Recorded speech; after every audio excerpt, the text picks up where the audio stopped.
Es begini.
Yes, we should.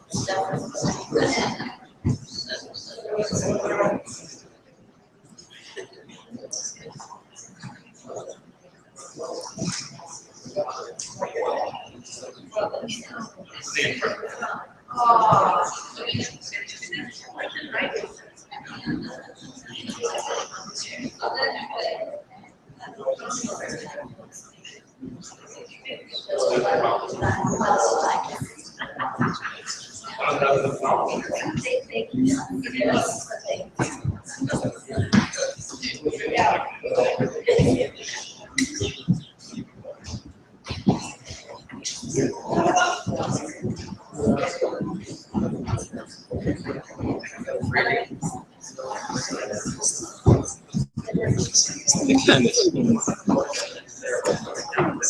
Καλά είσαι.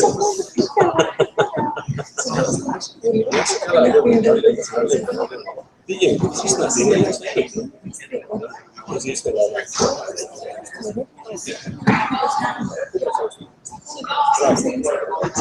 Μπράβο, πολύ ωραία.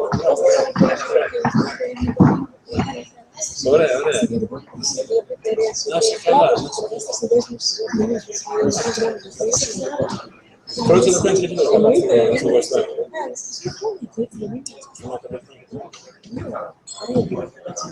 Αυτό είναι ένα μέρος που πας εκεί πέρα και θα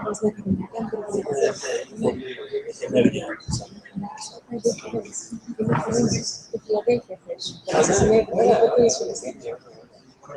Οκ, λοιπόν, θα πούμε.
No, no, no.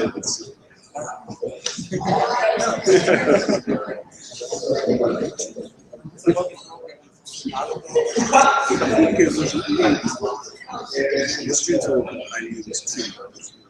This was about too much to this year we put a exercise session. Also one day excursion. In the all Thursday was they didn't have that last year. Yeah.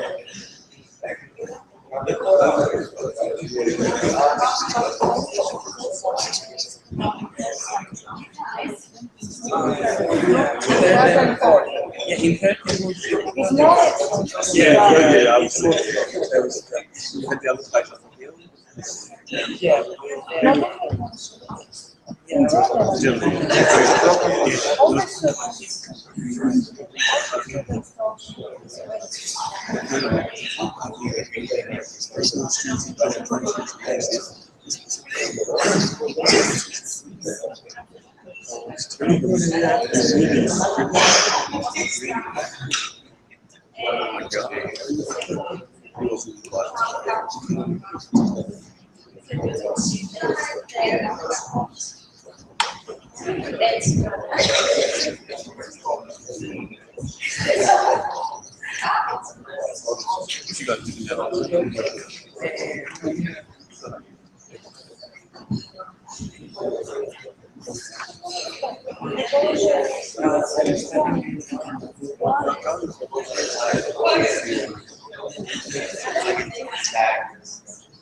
Ναι, δovete capita qualcosa. È come morfia. Ναι, είναι στο ίδιο σχολείο. Έτσι από πού. Ξέρετε. Έχουμε παρακολουθήσει εγώ καρδιολόγος ένα άτομο καρδιακή ηλεκτροσυλλογική ήταν νεύρο. Ναι, ωραία. Ωραία. Πολύ καιρό. Και εγώ χάρηκα, ναι.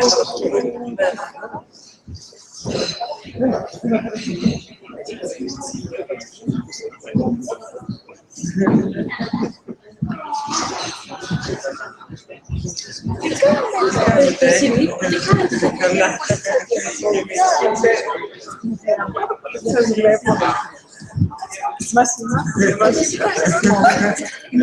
Μια χαρά,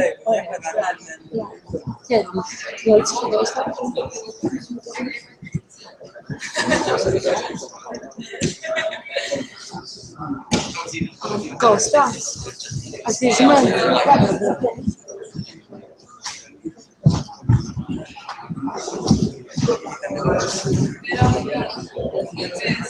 Καλά. Είδες πού?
Good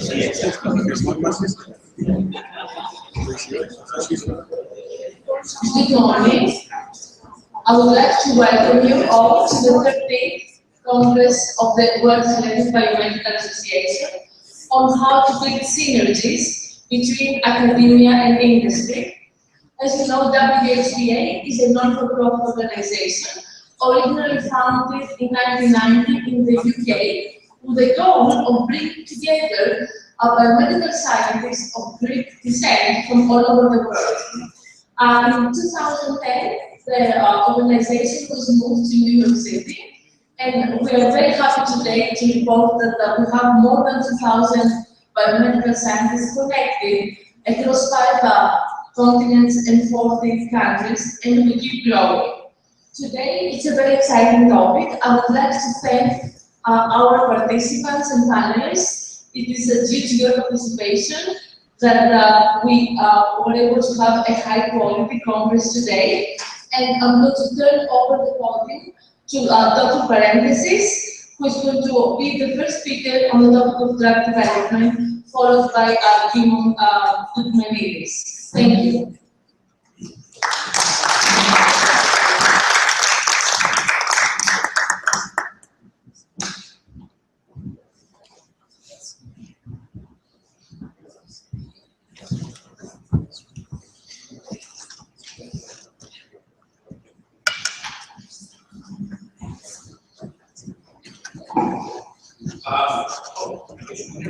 I can see you, but I want to hear you. Nice to see you back there. Thank you for the invitation, guests, faculty, students. Today I'd like to start off with a mild presentation on drug development. It's a huge area, and we're going to try to wake up a little bit. It's early morning on Sunday. Now let me see if I know how to work all this. How do I go to the next slide?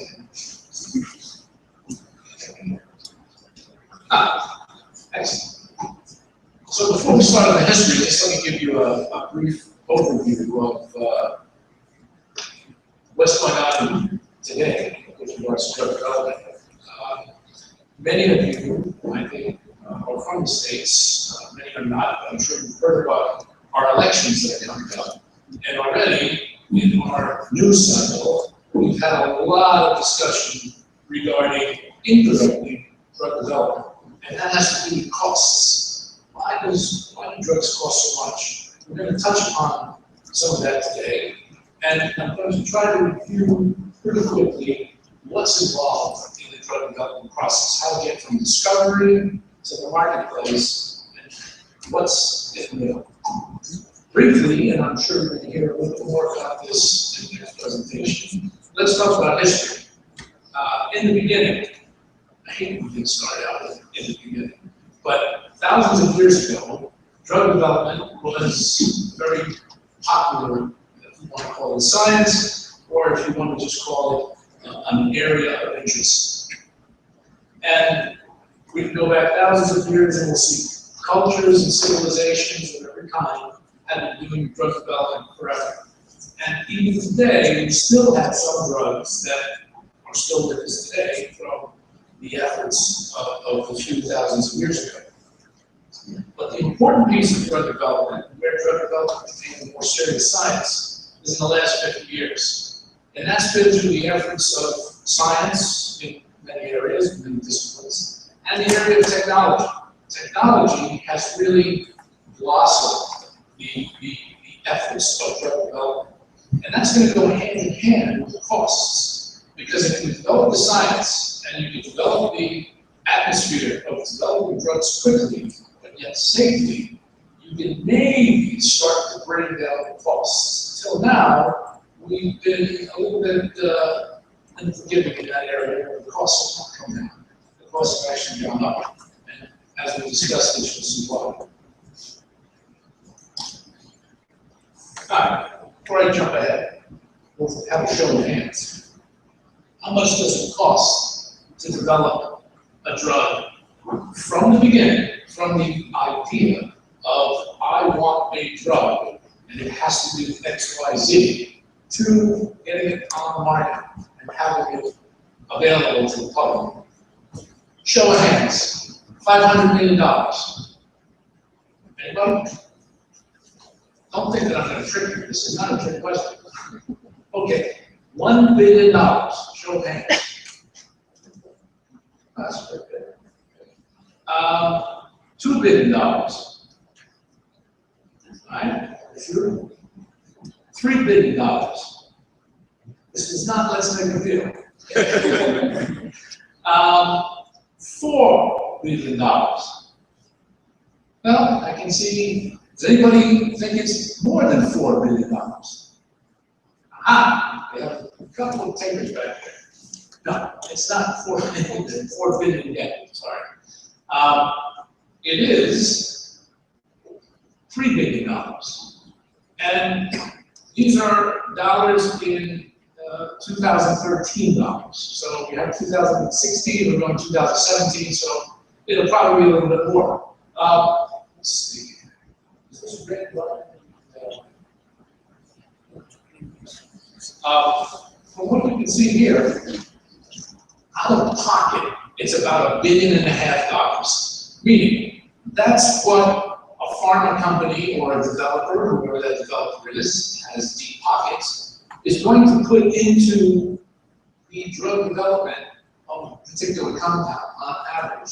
So from discovery to market, it's about $1.5 billion actual dollars that goes into this. And then there's about another $1.2 billion of basically time costs, which you have to put into the calculation. This is money you're not going to make over a certain period of time. And it does take, as you'll see in a minute, it can take from 10 to 13 years to develop a drug. That's money this company is not generating from this particular product. In addition, what additional costs now are coming into the picture because of the regulatory cycles are post-market or pre-marketing costs, which are about another $300 million to $400 million. So all this adds up to today's dollars, at least over a little bit over $3 billion. So you can see where the costs are starting to add up. And as we go through, you'll see specifically where those costs are. Okay, here's a little chart that shows you the development efforts, the R&D efforts that some of the large pharma companies, and this is only up to 2010. And as you can see by the graph, this is an ascending line graph. So it's not going down, I can tell you that. It's continuing to go up. And the cost of R&D are anywhere between $2 billion and $10 billion plus at this point. And again, it depends on the company. Some years it'll back off if you don't have much in the pipeline. Some years it'll accelerate and the cost will go up. But it is a big effort. These are some of the net present values of some of the compounds that have been developed. As you can see, we're looking at big numbers here. So some of these compounds are worth a lot of money to a lot of these large pharmaceutical companies. And this is all money that has to be recouped after the process is over. If they don't make back the money that they've spent into this, there's no future R&D for that particular company. How do the costs break down? And this is kind of the review we'll do today. And as you can see, in the early development, or the drug discovery, and it's pretty significant, about 20 to 25% of the costs are here, because this is a highly technical area. This is where the molecules are put together. First by concept, then by computer, then by simulation, and then by some small testing that has to take place. So it's a big effort. Preclinical testing, that's animal trials, they're still affordable, but it's still a considerable amount of money. Basically 5% of the cost, 5, 6, 7% of the costs have to go into this effort. Pharmaceutical development. A lot of us forego pharmaceutical development. They kind of say, oh, that's that's just a recipe. Well, it could be a recipe for disaster if you don't have the right recipe. So there's a lot of money that goes into pharmaceutical development because there's usually some sort of delay when it comes to putting the actual molecule together to distribute to the general public. And then there's the clinical trials, and that's usually the huge piece. That's over 50% of the costs because you're dealing with efficacy and safety, primarily safety. And we spend a lot of money on safety, and we'll get into that in a little bit.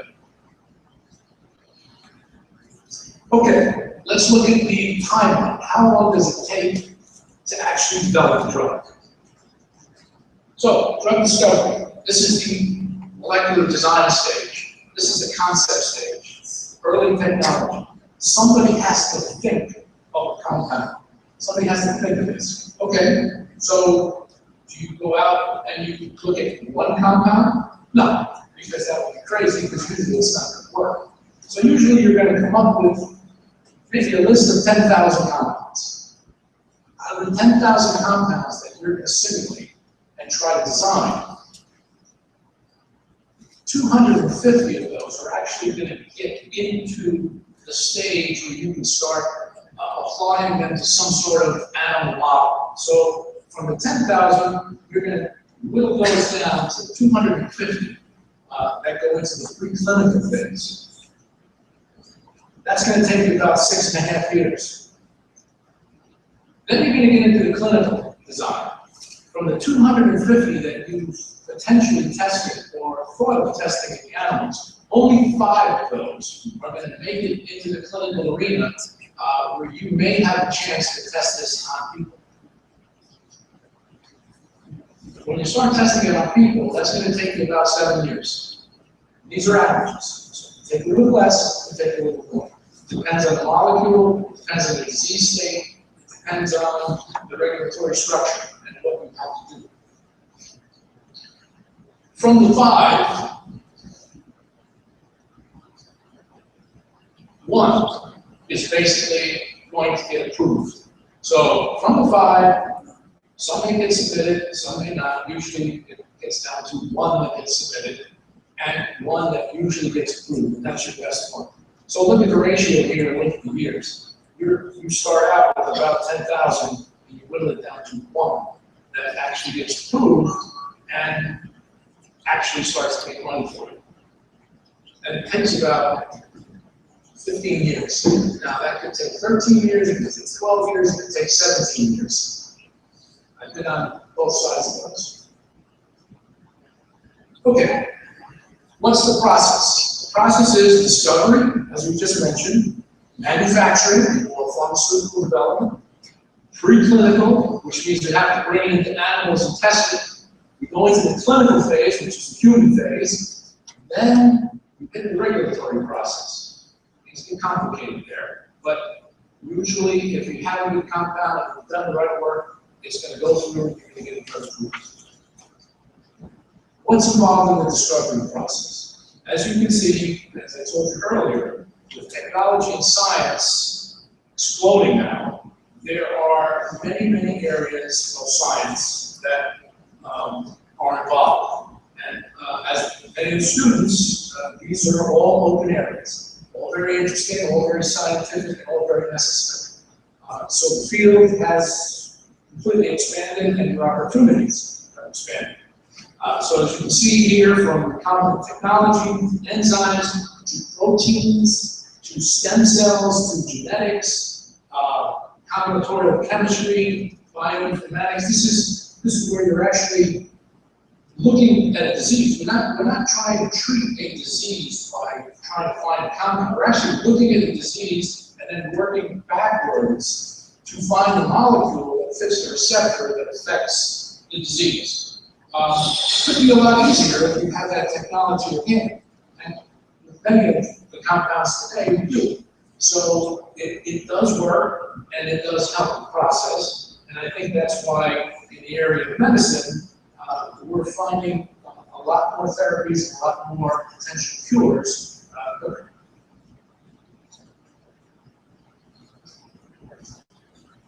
Pharmaceutical development. Okay, you said sometimes that's important, but very important. And as you can see, okay, so we have our lead compound from discovery. We thought about it, we put it together, structurally we have it, we ran our simulation. We now say to somebody, give me something I can test. Okay, you have to look at the pre-formulation. The pre-formulation is first, and then the formulation. And what happens in this particular case is you now have to look at the chemistry of this. Now, how do I put this drug together? Is it going to be a liquid? Is it going to be a solid? What kind of properties does it have? Because, as we said, we have those 10,000 that go down to 250 before you get into the animals. This is one of the phases. If you can't put a molecule together, it's not going to work. You can't get it into somebody, it doesn't work, right? I mean, it's nice to see it on a computer screen, but if you really can't put it together, you have nothing. So this is the effort that goes into play. And in the middle there, you'll see analytical development. That's another key piece to finding a drug. If you can't test it, if you can't analyze the drug, if you can't find it, you can't test it, which makes it extremely difficult, if not impossible, to come up with the appropriate development process. And I've been on this end too. This can actually delay you 2 to 3 years, which means it can kill your compound. Okay, preclinical development. We now have a drug. We're going to try to start giving into some form of animal. All right. There are different species involved that we have to do, but there are 2 primary reasons to do preclinical development. One is efficacy, and the critical one is safety. So pharmacology is efficacy, toxicology is safety. With pharmacology, we're going to start testing it on anything we can test, just to test the concept, whether this works or not. We're looking for the mechanism of action. We're looking for the mechanism of action within these different species of animals. When it comes to toxicology, it's a more refined regulatory program that comes into place here. You have to have all your I's dotted and your T's crossed, and all your bells and whistles in place when you start to do toxicology, because this is where you're affecting safety. And things have to be safe before you do it for the humans. And as you can see, like in humans, you start out with single, multiple dose studies, PK, and then you move on to more complex, long-term studies, which are oncology, reproductive toxicology, genotox, immunotox, irritation sensitization testing. All these areas have to be tested before we can move on into that. And some people think that, well, do you do this sequentially or do you do this parallel? Well, it's both. Some have to be done sequentially because you have to see the single dose before you get to the multiple dose. But once you start to hone in, once you start to figure out what your dosing is, before you can actually establish a dose range, that you're now going to go from animals into humans, you go sequential, but then you start to go parallel. So as you can see here, in the beginning, there's some studies that have to be done one at a time. Then, throughout the development process, you're doing additional studies sequentially. So you can't do human testing before you do the animal testing, but once you start a few safety studies in animals, you can then start to go into humans. Okay? And you will continue your animal testing throughout the study period. So it's not just a quick period that is over. It goes throughout. There's parallel designs. Okay, getting to the clinical design. What's the reason for this? Well, the clinical design now is we want to assure that we have a safe compound. So, as you can hear me talk here, there's a lot of safety that goes into the design. A lot of people have asked this in development, when we talk about drug development, like, well, why can't we just get these things on the market immediately? It's a tough question to answer, especially in disease states where you don't have a long time to survive.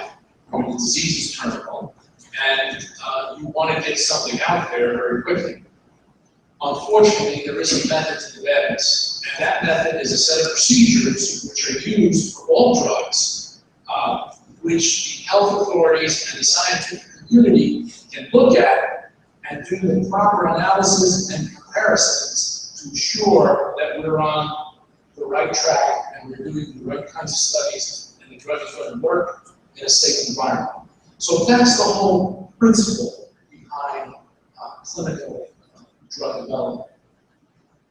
And as you can see, that may take up to 7 years too, depending on the company. There are different phases in clinical development. A lot of these overlap. A lot of people use them incorrectly.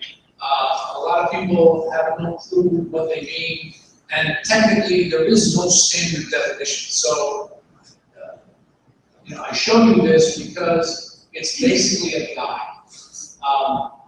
The main phases, up until recently, have been phase 1, phase 2, phase 3, and phase 4. Okay, phase 1 to 3 are the clinical program. That's before you get approval. That's what you use to test drugs before they get to the marketplace. Phase 4 is usually done post-approval, post-market. Today, we also have phase 0, which some people like to use, and phase 5, which some folks like to use, and they do different things. Won't get into it later. We can sidebar, and I can give you a little briefing on what folks are calling phase 0 and phase 5. I usually call it early phase 1 or late phase 4, but phase 0 and phase 5 are simply used in the picture. Okay, phase 1. What is phase 1? Phase 1 is when you go from animals to man. You go from animals to man, you want to assure the safety that you found in the animals is passed on to man. It's a very critical phase, and it's very important that you have the right criteria in place to get the right information. So usually it's done in healthy volunteers. So these are controlled subjects, healthy volunteers, and usually with a small number of volunteers. Usually it's not more than 20 to 50 per study. It used to be less, much less, hence phase 0. But now we say about 20 to 50 in a study, in a good design study for phase 1. And usually you'll identify human toxicity, tolerated dose, PK/PD. You're getting safety. That's the key. Safety. It's not efficacy. If you happen to get efficacy in a phase 1 study, kudos to you. Congratulations to you, because that's a big plus. Okay, and once you get into this, once you start to identify that it is safe in man, you have to make a decision now. When we talk about costs, well, this is where costs start to play a role. And if you're developing the drugs in an intelligent way, you have a plan, you have a method. Well, you have to make a decision. If you're going to take a drug from IND to NDA, which is first in man to market, get ready to spend a lot of money. You're going to make money, but you're going to spend money. If you think you're going to license the drug, well, then your development plan has to be structured very differently, because the money that you're going to spend is a lot less, and the reward is going to be less. But again, you're spending less, the reward is less, but you're going to get to the end of the game with the help potentially of somebody else. And then partnering. Well, you might want to split the cost with somebody. Again, your development time may be the same, or it might be accelerated because you have a partner. Your costs at the end are going to be less, and your recovery is going to be a little less. But nonetheless, these are the 3 areas, key areas that you have to keep in mind. Here are some of the trials that have to be done, some more, some less, in parallel with phase 3 and phase 2. The next phase, we're now know it's safe, we go into phase 2. What's phase 2? Phase 2, we're now, again, going into a more controlled environment, but we're going in with patients. These are actual patients, and we're going to test the efficacy and support the safety. So we're looking at safety, we're testing for efficacy. It's going to be about 50 to 300 patients per study over more, less, as a compound. And again, you're looking at safety, efficacy, maybe some drug toxicity and some interactions, but it's a very controlled design. So inclusion, exclusion criteria of the patients have to be standardized and well controlled. At the end of phase 2, you're going to do a stop-go decision. Stop, do I go? Do I have enough data to move forward? And is the green lights ahead? Or do I just cut and stop? And whatever I spend, and I just put the rest of the money into another drug. Here are some reasons for stop-go.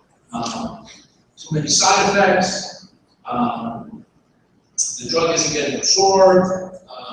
Too many interactions. PK is uncontrollable. There's a whole list of reasons why you might want to stop. One additional reason is the cost and the development time. And this is a surprise to some people, and I don't know why, but when you're developing a drug, you should have your eyes open to the environment around you. Who else is developing a similar drug as you are?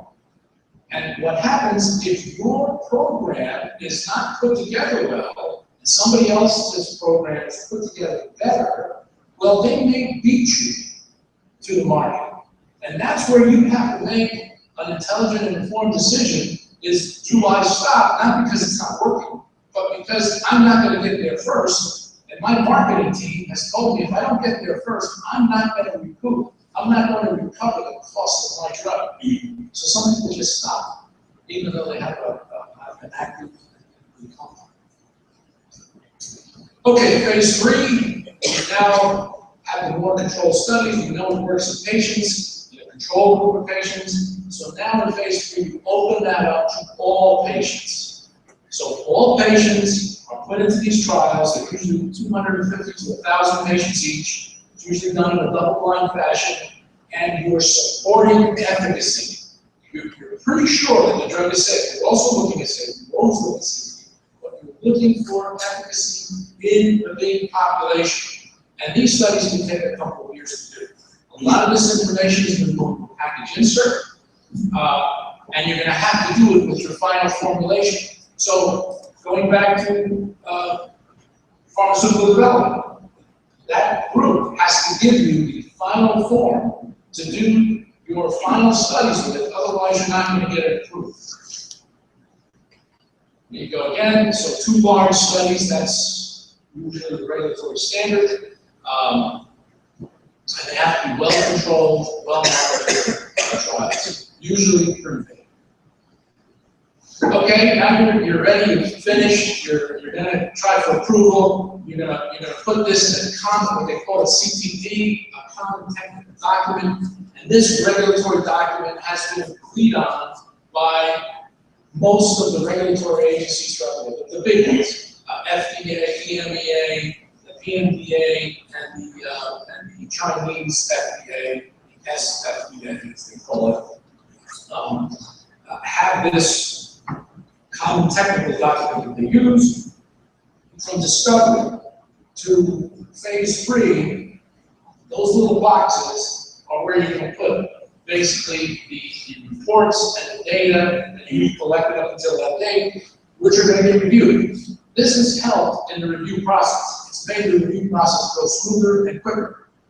And you can get multiple approvals throughout the world if you submit this in the appropriate fashion and you have the money to submit that. Okay, getting towards the end here, let me just tell you quickly, this is the patent process. Basically, you have about 20 years, and this has been amended a few times, so we're up to about 20 years of exclusivity, where from the time you think about it and patent it to the time you get it approved, the clock has started. So, how long does it take to develop a drug? Average about 15 years. So you got about an average of 5 years left to recoup that $3 billion that we talked about. You see where the cost of drugs plays a big role. And not everybody in the world pays the same amount of money for drugs. So there are some countries where drugs are more expensive and some countries that drugs are less expensive. And this is a regulatory nightmare, but nonetheless, those costs have to be recovered in order to have more money to do more drug development to continue this process. You can see 15 years, and then everything kind of winds down. You can go from a $5 billion a year compound to less than 100 billion in 1 year once it hits the generic marketplace. Phase 4, again, I only mention this because after the drug is approved, there are some caveats that regulatory agencies are putting on now. So what they're doing is they're trading time. They're giving you the approval quicker, but they're also tying you up with additional studies.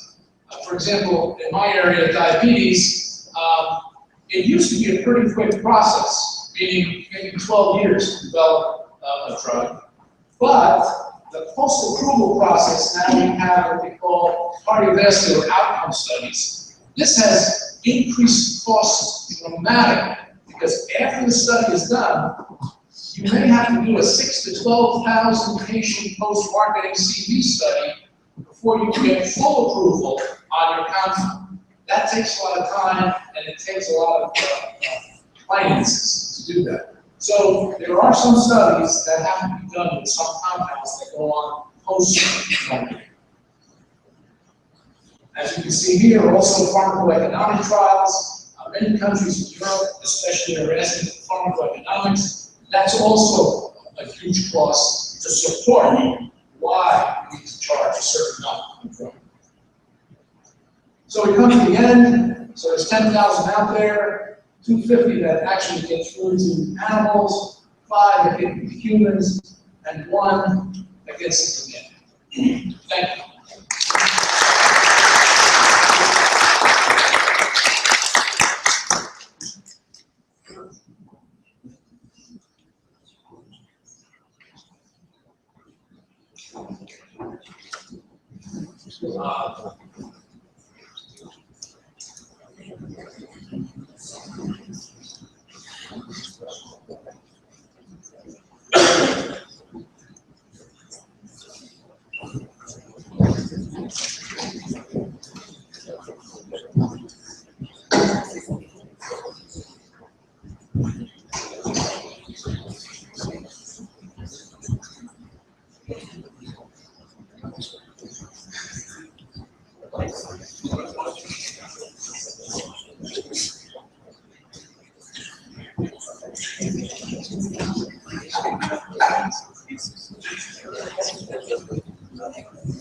So, hello, myself.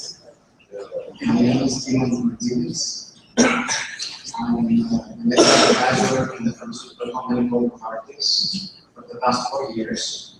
But before that, I spent 16 years in academia as a researcher.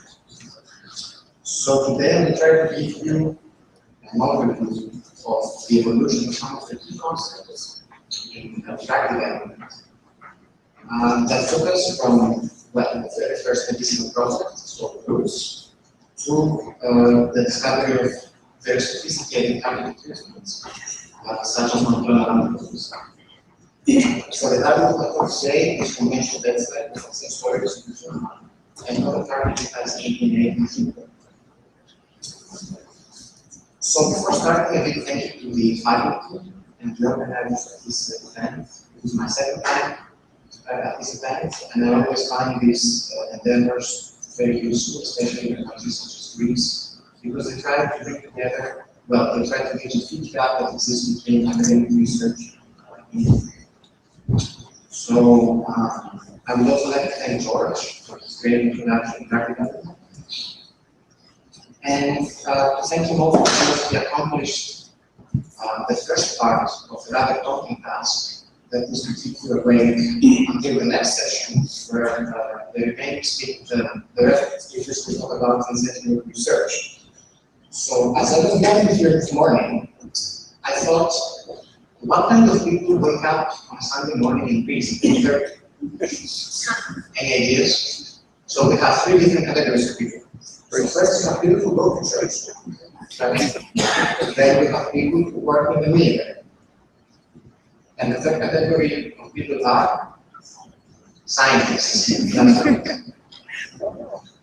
So thank you for being here today. So my talk today consists of two different parts. So in the first part, we'll examine the evolution of scientific thinking, but at least some of the key milestones that put us on choosing routes to choosing positive drugs.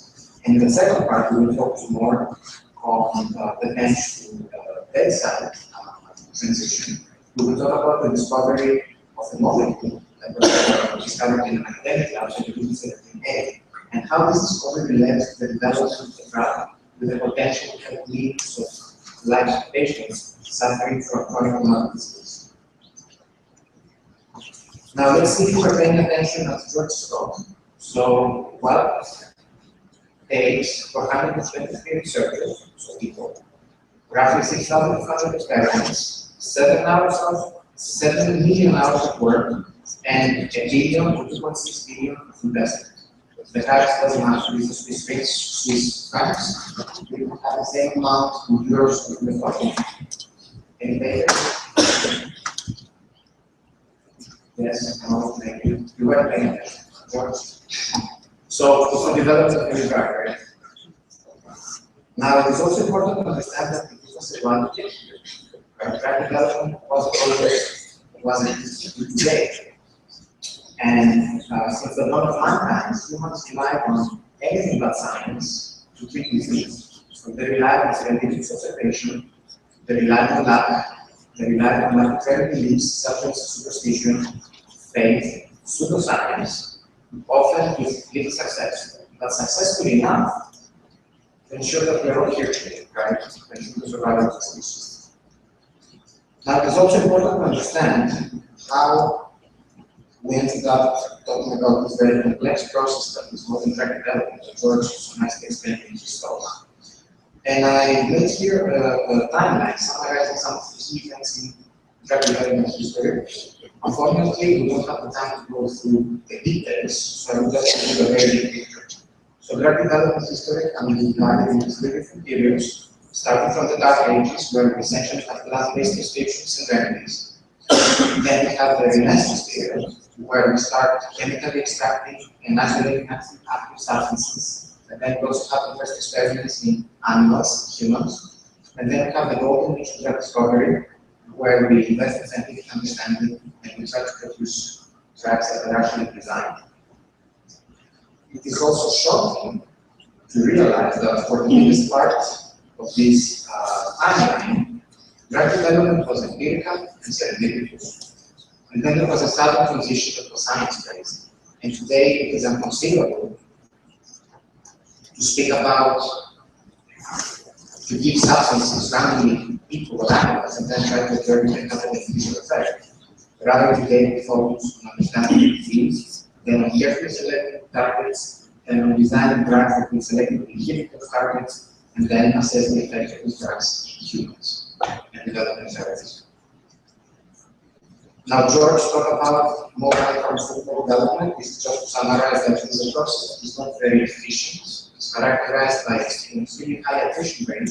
You need roughly 10,000 compounds. You need roughly 10,000 compounds here to have one compound approved, right? And this is why it costs so much money. Now, this observation has led most of the pharmaceutical companies to rethink their R&D strategy because it makes little sense for any company to increase investments without increasing output. And in the next slide, I will try to explain this very few words about Novartis, because I think it's very interesting from the scientific point of view.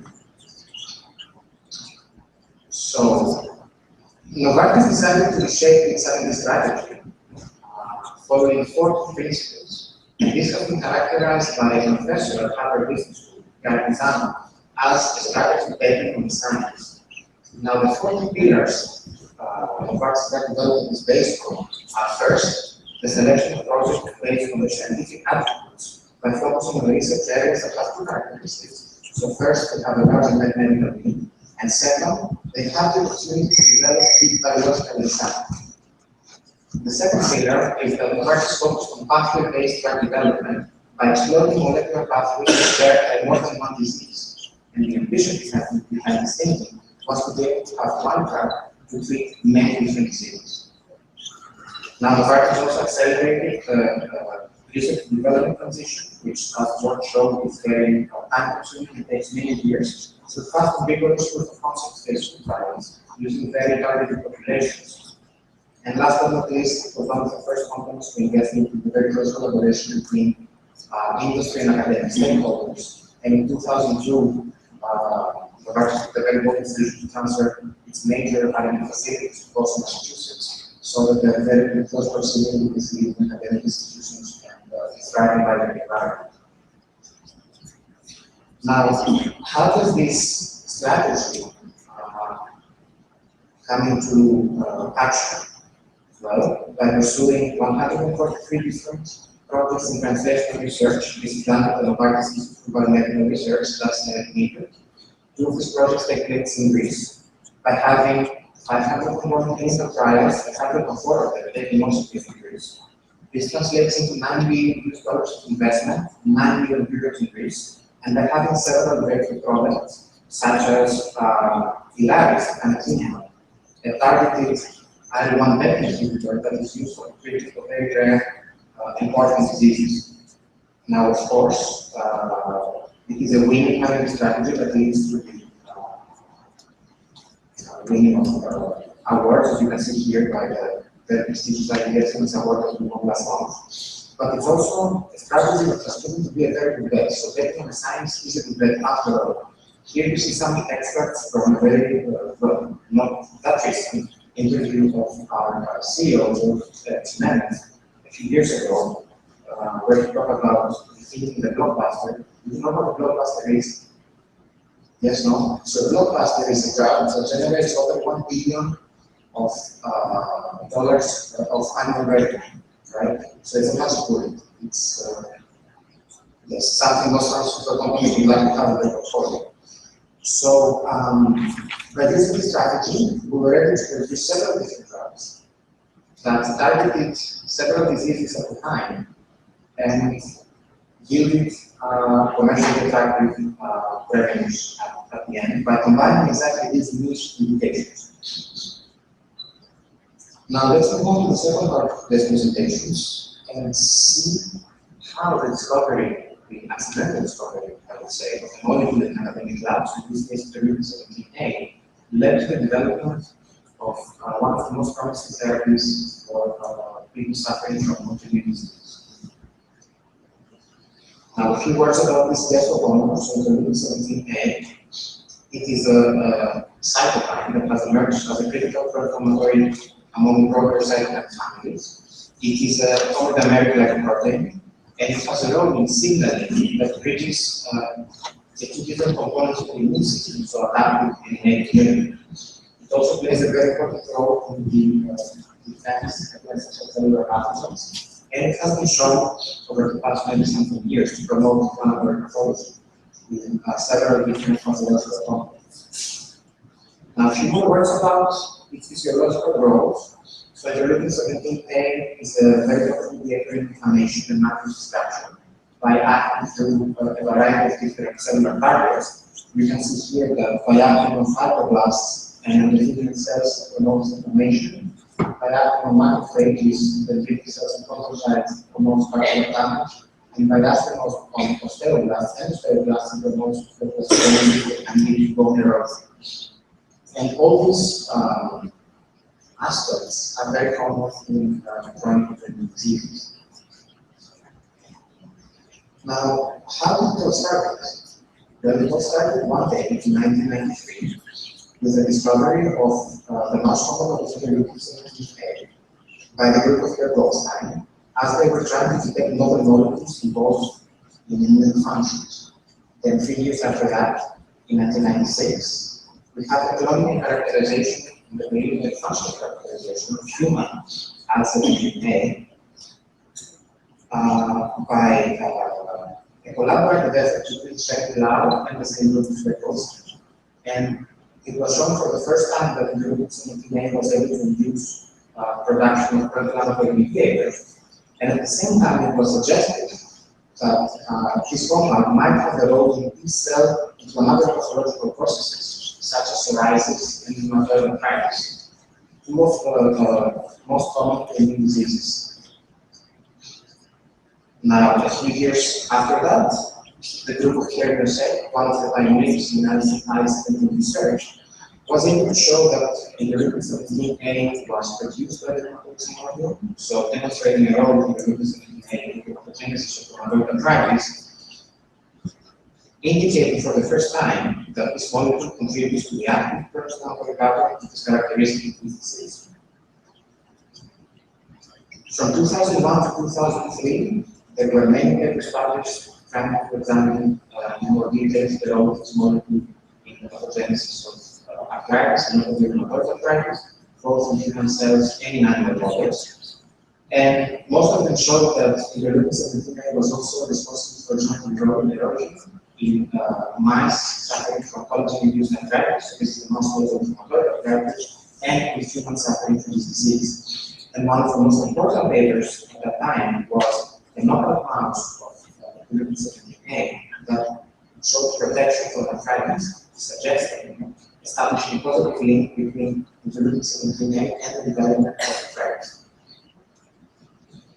It is also important to mention that it is in this paper that was distributed in for the first time. These findings may provide a clue to develop novel therapeutics. And it is around this period that 17 was identified. So I will talk a little bit later about 17.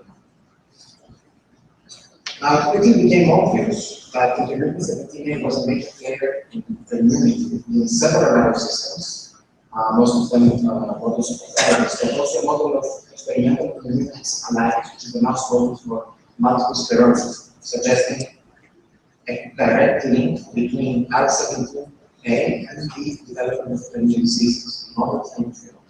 Of course, the results had to be corroborated, and this has been done by expression studies in human cells, where it has been also shown that this molecule is expressed and actually is overexpressed in several different pathological contexts, as you can see here in psoriatic cells, in cells from rheumatoid arthritis patients, but also in cells from Crohn's disease patients and inflammatory conditions of the intestine, and in multiple sclerosis. Now, of course, the next obvious question when one has all this data is to ask, can we use this strategy to treat these diseases? So can we treat all these diseases where interleukin-17A is involved by inhibiting interleukin-17A activity? And to do this, we have to develop a tool. In this case, we developed a monoclonal antibody called 17-1. So 17-1 is a fully human monoclonal antibody that binds to interleukin-17A, sequestrating and preventing it from binding to its receptors. And this, what it does is that it shuts off the signaling cascade with the target cells and it prevents the induction and release of the inflammatory mediators, thereby limiting inflammation.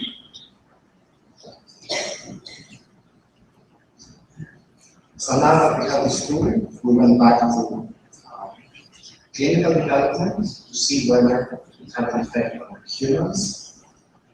And from 2005 to 2012, there were a series of experiments conducted in both animal models and human subjects to try to assess the efficacy of the therapeutic efficacy of IL-17 inhibition in several different diseases. So no less than 10. Psoriasis, rheumatoid arthritis, uveitis, spondylitis, psoriatic arthritis, multiple sclerosis, and many others. Now, in most cases, the results were promising enough to continue to justify the continuation of clinical development program. But of course, as is often the case in research, because this is also research, there were a few setbacks. And for some trials, the expected outcome was not very positive in the sense that there was no change after treatment with interleukin-17A. Now, one of the first diseases for which the inhibition of interleukin-17A showed very promise is psoriasis, an autoimmune condition of the skin. It is quite common, it affects 1 to 2% of the Caucasian population, and it's characterized by inflammation and thickening of the dermis and the epidermis, caused by hyperproliferation of keratinocytes. So psoriasis is a severe disease, especially in its moderate to severe forms, and has been shown to significantly affect the quality of life of patients. In some cases, quite dramatically, as it's linked with a high tendency to suicide. Now, there are many different types of psoriasis. The most common one is psoriasis vulgaris, also called flame psoriasis. This is the type of psoriasis that we use on today. Now, having the first promising results in psoriasis, we did what we call target validation using a mouse model. So it's an institutionalized which after treatment with the chemical uses a psoriasiform pathology designed by I-17 treatment. This was very positive, and it was in agreement with models establishing a link between gluten-17A and autoimmune disease. Now, I need to do that. So the proof of concept, the results of the proof of concept trials were very positive. Significant effectively was found to treat psoriasis. This paved the way for one of the biggest clinical development programs in autoimmune diseases for psoriasis, leading to the approval of this compound by the regulatory authorities.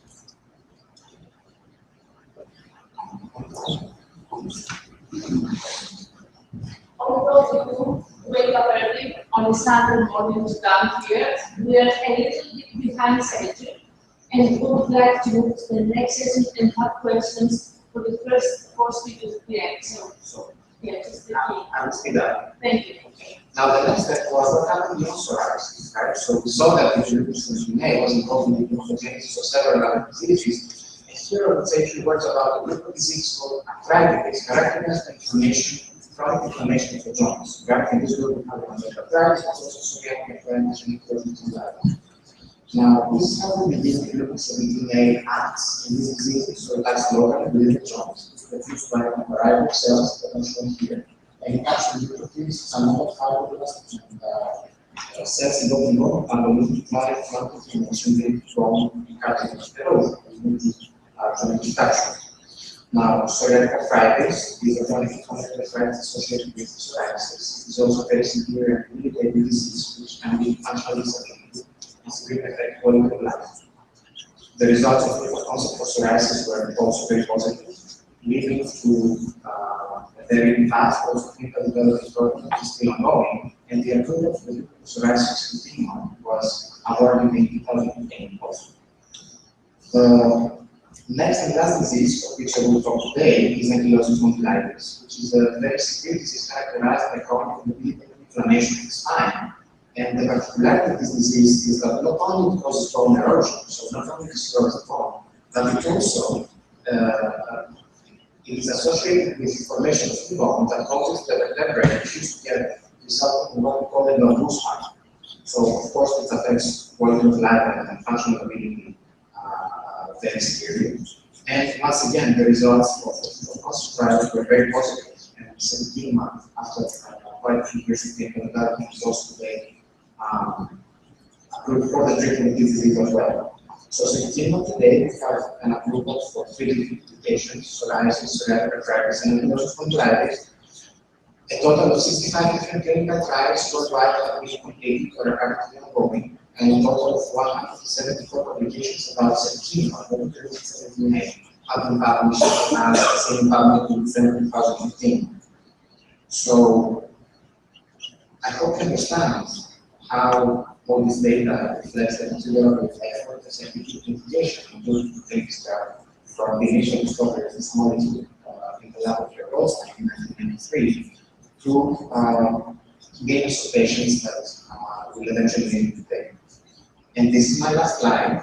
So the gluten-17 and 17 are a very good example of how the pathway-based drug development, where we start with one drug. We start with one drug with one pathway to target one molecule in this pathway. Other companies may choose to target also different other molecules, but the pathway remains the same. So this pathway is involved in many diseases, and in this way, we manage to have one drug for the treatment of many diseases. And I think this is a very easy and smart way to increase the efficiency of the drug development process, which, as we saw in the beginning, is very time consuming and very expensive. And I would like to close this talk with by quoting the words of Thomas Edison, one of the world's greatest inventors. He talks about persistence, which is needed as much as it is in academic research, as in drug development, but also in life, etc. So thank you very much. That's all from my side.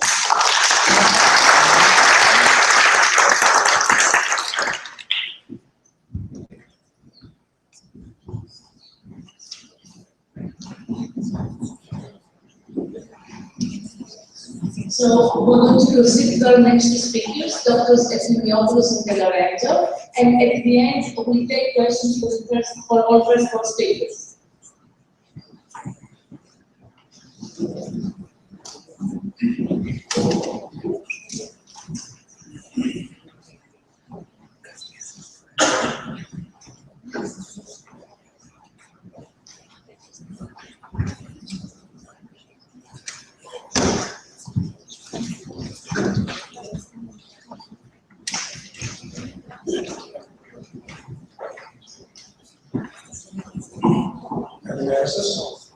Good morning, everybody.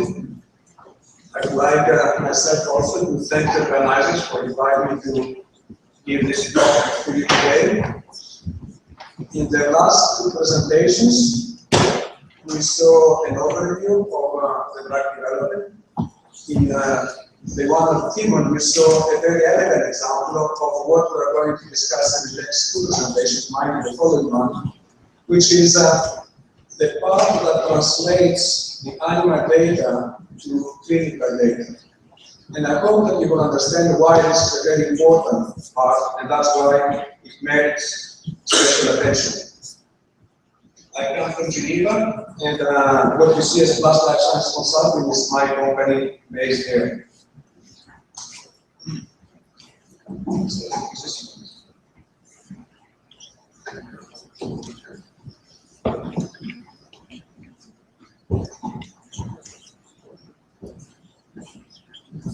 I guess the majority of you are too younger to have ever seen this film. Perhaps the faculty stand a chance to have seen it. It is about translation, although only part of it is really about translation, but I could not resist in the title.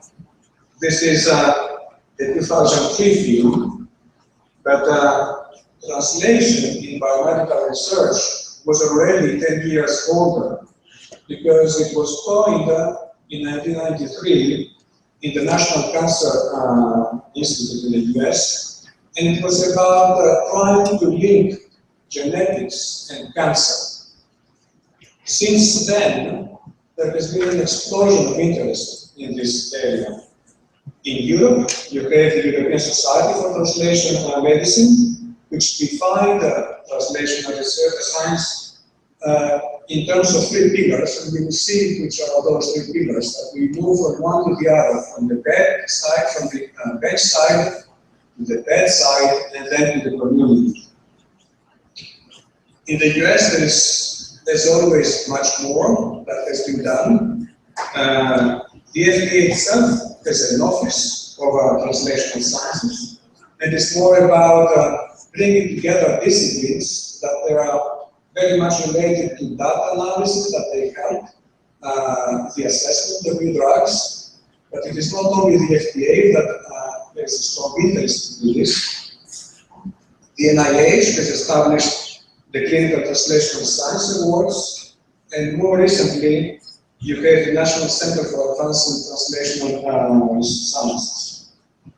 If you simply use the two words, translational research in PubMed, you will find more than 120,000 papers that are associated with this word, and this is an indication of the interest and the utility of the subject. Among those papers, I would like to highlight this one. It is a 2008 paper, and if you want to start reading about the subject, this is perhaps a very good start, because as the title says, it explains why it is important, what does it mean and why it is important. and it is a very good start with the subject. You can see translational research or translational medicine as a continuum. You start from the bottom left of your slide, the preclinical, then you move to the clinical, and it is this first circle that we're going to focus on today. But it continues, it goes to what was before the community, and what it is interesting, it goes not only clockwise, but also counterclockwise. In other words, you can take observations that you can find in the community, and you can reverse engineer to try to go back to the basic science. But for today, we're going to focus on the top two. In order to do it successfully, you have to have tools, and there must be some conditions that are better satisfied. Otherwise, it's going to be very difficult. So, which are those tools? They are not in any order of importance. But perhaps the most important out of them is the understanding of the mechanism of action of the drug. If you don't have a very good understanding of this, it's going to be very difficult to translate. It is as if you try to learn a language and translate from one to the other without knowing the alphabet. So perhaps among the list, this is a condition sine qua non, if you want. It is very useful and very helpful in success if you can identify either biomarkers that are clearly related to the mechanism of action and to what you try to do, or if you don't have this, if you have at least some surrogate markers. It is also important to have animal species that are relevant, that for the disease that you are interested in, there are commonalities between one or more of those animal species and humans. Otherwise, you will not be able to translate. You need also to have animal disease models, which are going to give you data, give you the possibility to explore different parameters, and then try from them to go to the humans. And one of the tools that you can do this, it is called allometric species scale.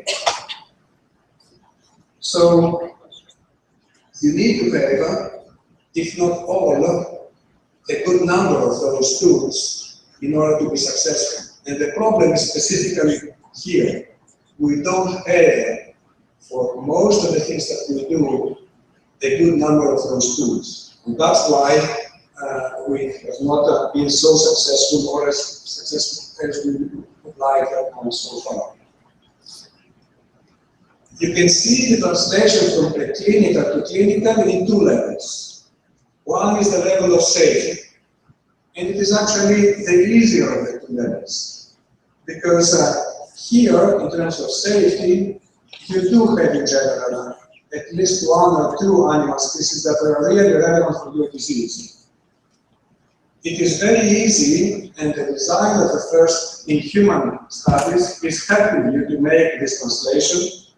And you can also be helped by what we call class reactions, safety reactions that the molecules that belong in the same class express to a fair degree all of them. So all these make the translation of safety data rather easy. What it is more challenging is to translate the efficacy data. And it is challenging because what I said before, we don't have all the tools that we need for this. We don't have always the clarity of the mechanism of action. We don't have always the animal disease models. And then here, contrary to the safety, we are more likely to have these strange, unexpected responses when we move from animals to humans. And I will illustrate a couple of examples of these nasty surprises. What it is interesting is that, and this is the reason why this translation is important in drug development, that you can see that it reflects the success rate that we have. You can see on the bottom, on the far left, that the success from phase 1, which essentially we study safety, as we heard in the first talk, it is higher than the success in the phase 2 study, where we start assessing efficacy. And this is because the translation that occurred in the first studies, the phase 1 studies, it is usually more straightforward. I would like now to illustrate a few examples of translation that either we missed or it was successful, and I prefer to start with the bad news. This is one of the first examples of really unsuccessful translation. And it is a drug that was used originally in Germany, but also in the flesh of the world at the end of 1950s. It was an antiemetic. It was given to pregnant women, but there was no teratogenicity studies performed. And you can see the nasty result that had, and you can see also how important was the consequences. 2,000 babies dead, and the majority of these 10,000 had deformation like the one that we saw. What is the silver lining of this story is that because of this finding, we now have teratogenicity studies as standard in drug development. And what is even more interesting is that you can analogs of this drug that are very successfully used now in the clinic, and Revlimid from Sergio is one of those analogs. So by increasing our knowledge, we can transform a disaster to something that it is useful. Another more recent example is something that happened in the UK about 10 years ago. This was a superagonist antibody that has ticked, we thought, all the boxes with preclinical development, but when it was given in the healthy volunteers, it created what it was called a cytokine storm. And the volunteers had in the intensive care unit. Thankfully, nobody of them has died, but there are some that were left with significant sequelae because of that. And another disaster, a disaster of this year, is what happened in France in January. This was a drug that was tested again in phase 1. Again, apparently having ticked all the boxes, but yet, as you can see, one volunteer died, and 3 others are going to live the rest of their life with important consequences. So these are very few, and I have to say, because there are very few of those examples that we miss this translation. If you consider that every month there are a good number of phase 1 trials that are conducted globally, we rarely have disasters like this, and it is a testimony to the level of science that drug development has, to the rigor that pharmaceutical companies and regulatory authorities are applying so that we can safely make the bridge from animals to humans. So enough with the bad news. I would like to illustrate a couple of examples of successful translation. I said at the beginning that I consider the one that Timon presented before as a successful example. Antibiotics is an area, as you can see, where we can have successes. And the reason why we can have successes there is because the biomarkers are very well understood. You can use in vitro data that they translate very easily and very well into human data. And they translate so well that you can have cases where drugs are approved relying heavily on in vitro data and not exclusively on clinical trials. There are examples that you can see from papers in cardiovascular research. And these are from series that are published to illustrate classes of drugs where we have successfully translated the clinical data into clinical data, but perhaps the most interesting and promising area where we see very successful translations is in oncology. I have illustrated only two examples. One is the drugs that target ALK in non-small cell lung cancer, and the second are a couple of examples in oncology. Next month in ASCO, there is a very interesting paper which shows that when we do clinical trials and we use biomarkers, we increase by a factor of 4 or 5 the success rate. And when this biomarker is DNA linked, we double the success versus a biomarker that it is not DNA linked. So you can see that when we get it right, when we have all the tools, it is an extremely powerful approach to successfully move from animals to humans. Of course, not everybody is happy. So you see that people feel that they are losing translation.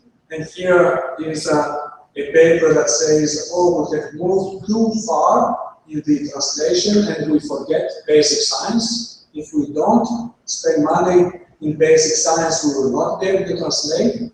It is a fair argument, but I think it is not something that is neglected. I would like to leave you with a happy ending. The thing that I started with did not have a happy ending. Here we do have the potential of a happy ending because in the past couple of years, you see an enormous effort and investment in translational research. You can see universities that they either raise money or they use their own money or they federate to invest and develop translational science. And you can see this is from Bicentenary, a publication in the field of Bardet, which appeared a couple of days ago. The number of investments in translational research has been increasing. This is what the graph shows you on the top right. And with this, I would like to thank you for your attention, and I'm happy to answer any questions that you may have.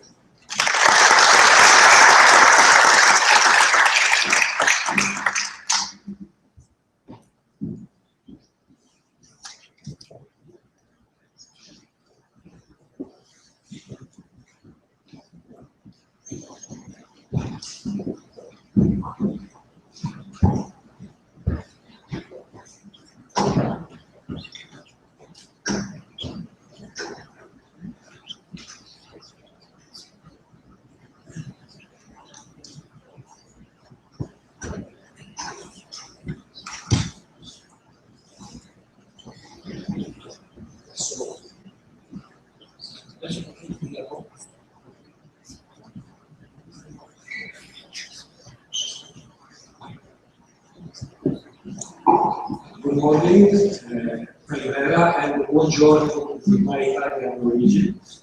I would like to present myself. My name is Filippo Lorenzo. I am Medical Director of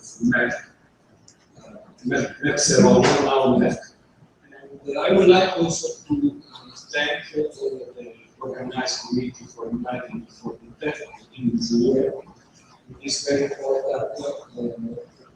important meeting. So, I will follow the presentation of Costantino that was very focused on paradigm, and my presentation will be more practice. I will show you some numbers coming from clinical trial log and the other side of the plan, a picture about the clinical trial expansion in the clinical trial timelines in general. And of course, I will present you some example of drug that failed in my company.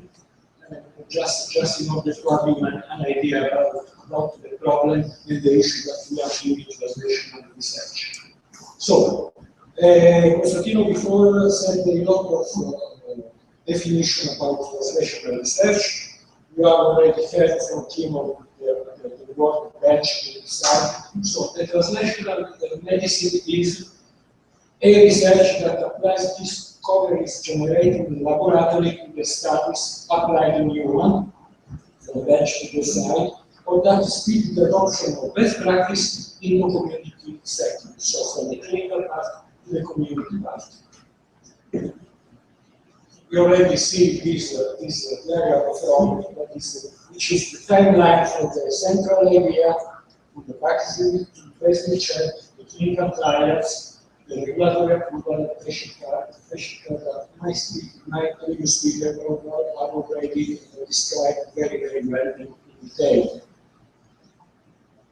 Just focus on this slide because I think that the procedure from the bench to the side, there is an interdependence. You can see this is a different stage of the clinical research, and you can see that the translational research includes also the drug discovery, the preclinical development, and the first part of the clinical development. And the classical critical path research, including also the preclinical phase to the clinical development until the regulatory approval phase. So my previous colleagues are very well explained this part. I think that we can speak in order of meantime. So starting from the preclinical biology, we have to focus on two parts, the target discovery of the drug, and the preclinical toxicology. We are to generate and select the optimal compound. We are to learn about the potency of the drug, the PK, the pharmacokinetic characteristics, and the pharmacodynamic characteristics of the animal, and of course, to start the safety start. But as Constantino already explained in his previous presentation, it's very crucial in this case to understand the mode of action. Without understanding this, I think that is quite difficult and probably impossible to continue to proceed with the translation of this product. The first presentation already mentioned the phase 0 trials. This is a new approach regarding the clinical research. The phase 0 trials is a relatively new designation that started in the USA, in which this kind of clinical trials has not therapeutic or diagnostic role, of course, and the doses that are administered to the patients is oncology, or the healthy population who is not oncology field, are very low in order to investigate the effect at the cellular level of the people that are trying this drug. And the main aim is to win money and win time in order to speed up the development, especially in the preclinical phase. We already discussed about the importance of the phase 1 clinical trial, that is the gateway, the human research is the main phase in which we have the translation from the animals to the human research. It is very difficult to run a clinical trial at phase 1. Just in order to have an example, just 10, if I remember well, phase 1 clinical trial was put in Greece in the last 5 years. Phase 2, dose selection, already my previous presenter discussed about this point. The balance between efficacy and safety of the drug is the main phase in this part of the clinical research. The phase 3 is the moment of the truth. Is the moment in which the company invests more money, and this is the moment in which we have positive or negative results. Kim already showed this slide, just in order to have an idea of where is the bottleneck, starting from 100, from 10,000, yes, new drug discovered, the one that is already approved. You can see in this slide which is the correlation within the drugs that was already approved from 1992 and 1994 to 2009. You can see that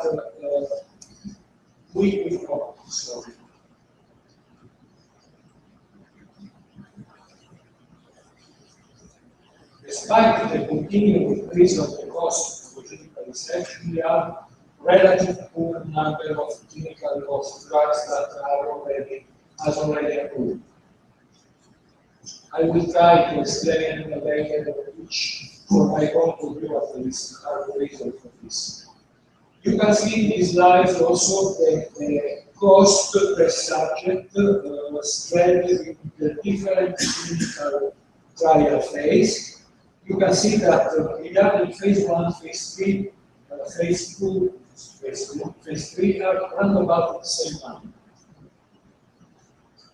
And of course, the matter of oncology, the therapeutic area of oncology is the more expensive. Have a look in these slides. This is the R&D investment in Europe, the money that the pharmaceutical company invested in Europe in 2013. This is data coming from Pharma Association, European Pharma Association. You can see that Greece is in this very poor position. There is a lot of reason about this successful story of Greece regarding R&D investment that, unfortunately, with reason of time, we can't discuss at the moment.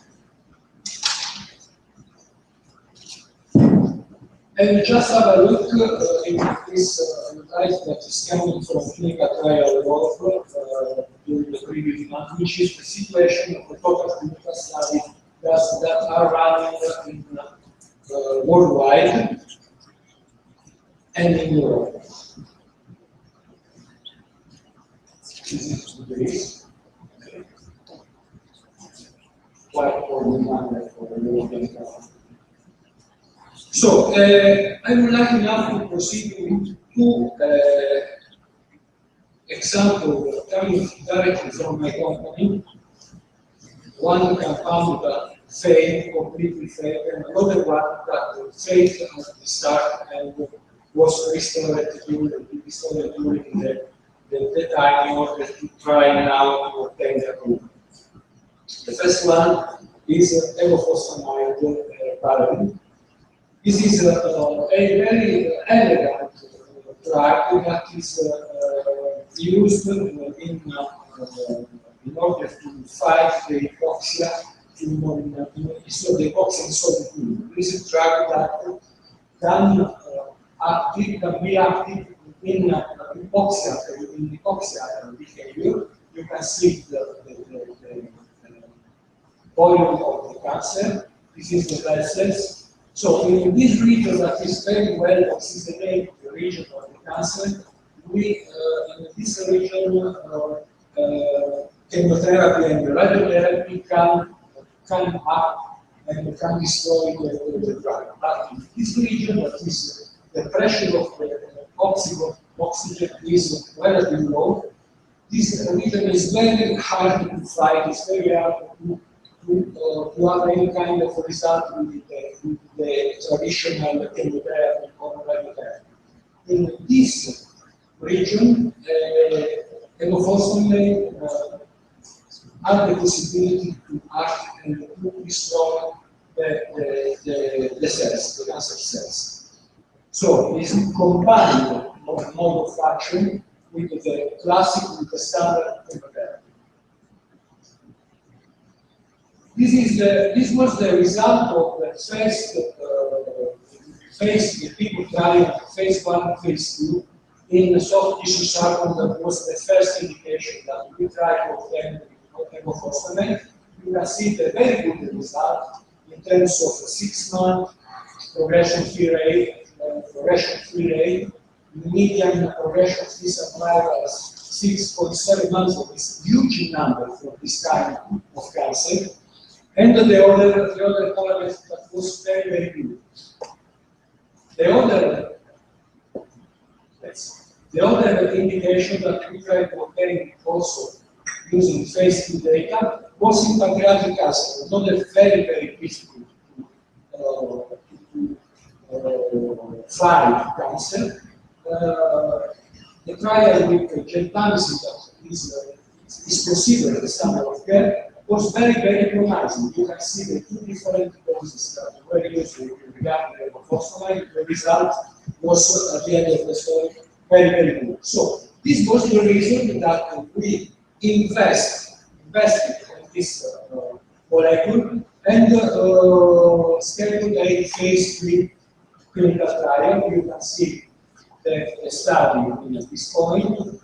620 patients classic one phase 3 clinical study versus standard of care alone and with the standard of care.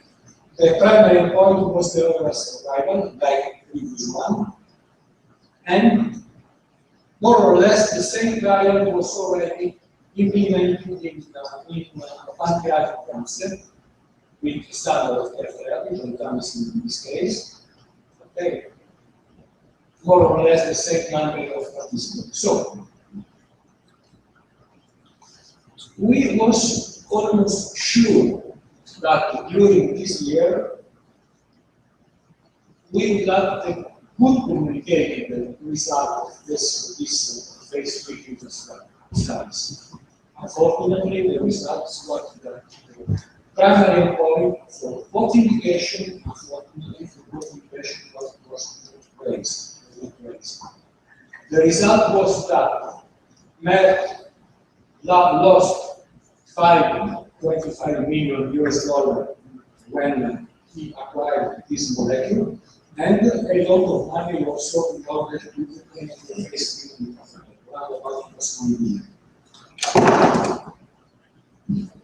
Another example, the multiple sclerosis, the classic example. This was a drug that was already used in leukemia, and in late 19, this drug was already used as pilot trial in multiple sclerosis with very good results.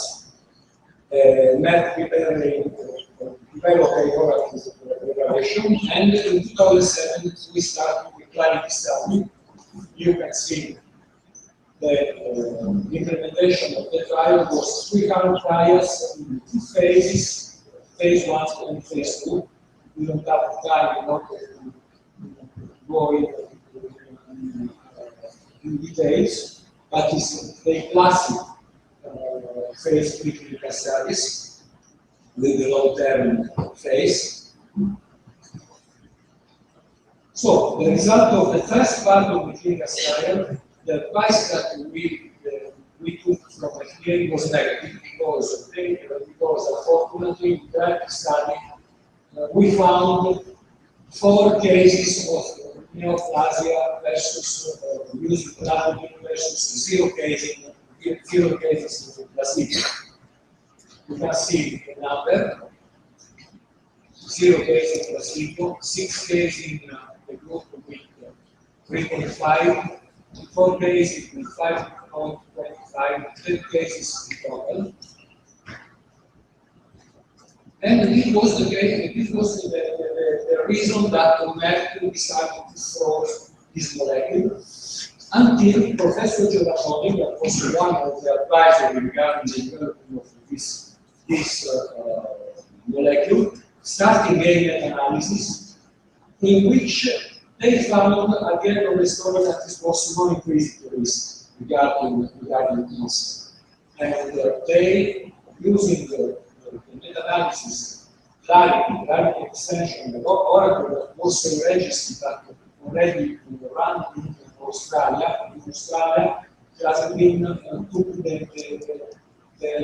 approval from the regulatory, So they run a registry in Australia, and the cumulative report of this trial showed that at the end of the story, plasma didn't increase the risk of cancer in patients with relapsing multiple sclerosis. This was the reason that this year, the previous year, we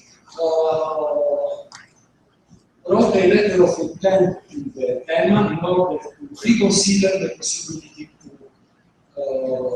approve the drug having the new data coming from the new safety data coming from the regulatory.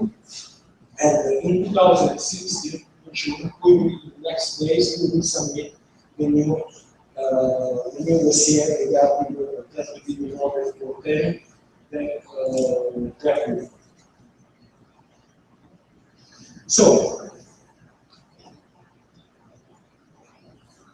which is the reason that we have some problem, too much issue during the translation phase and during the translation of the research from less patient to the big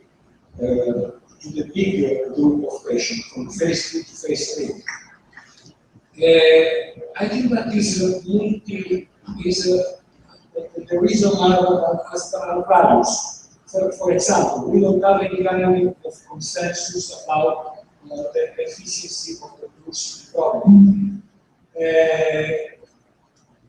We don't are able probably we don't have the ability to predict target with another risk benefit. The problem is in general to assess the equilibrium within the benefit, the group efficacy, and the safety. Of course, there is a silos mentality, not only within universities, but also within the university pharma industry. I think that this is probably the most issue that we have, and I think that it's very positive to organize this kind of meeting in order to try to find a point of contact within us. I think that there is an important lack in skills regarding development, regarding regulatory, regarding translation of medicine. I think that a lot of drug that has already approved by FDA and by EMA, the mechanism of action are not well known. We don't know. We can make just hypotheses. And of course, the decreasing of investment is another important challenge.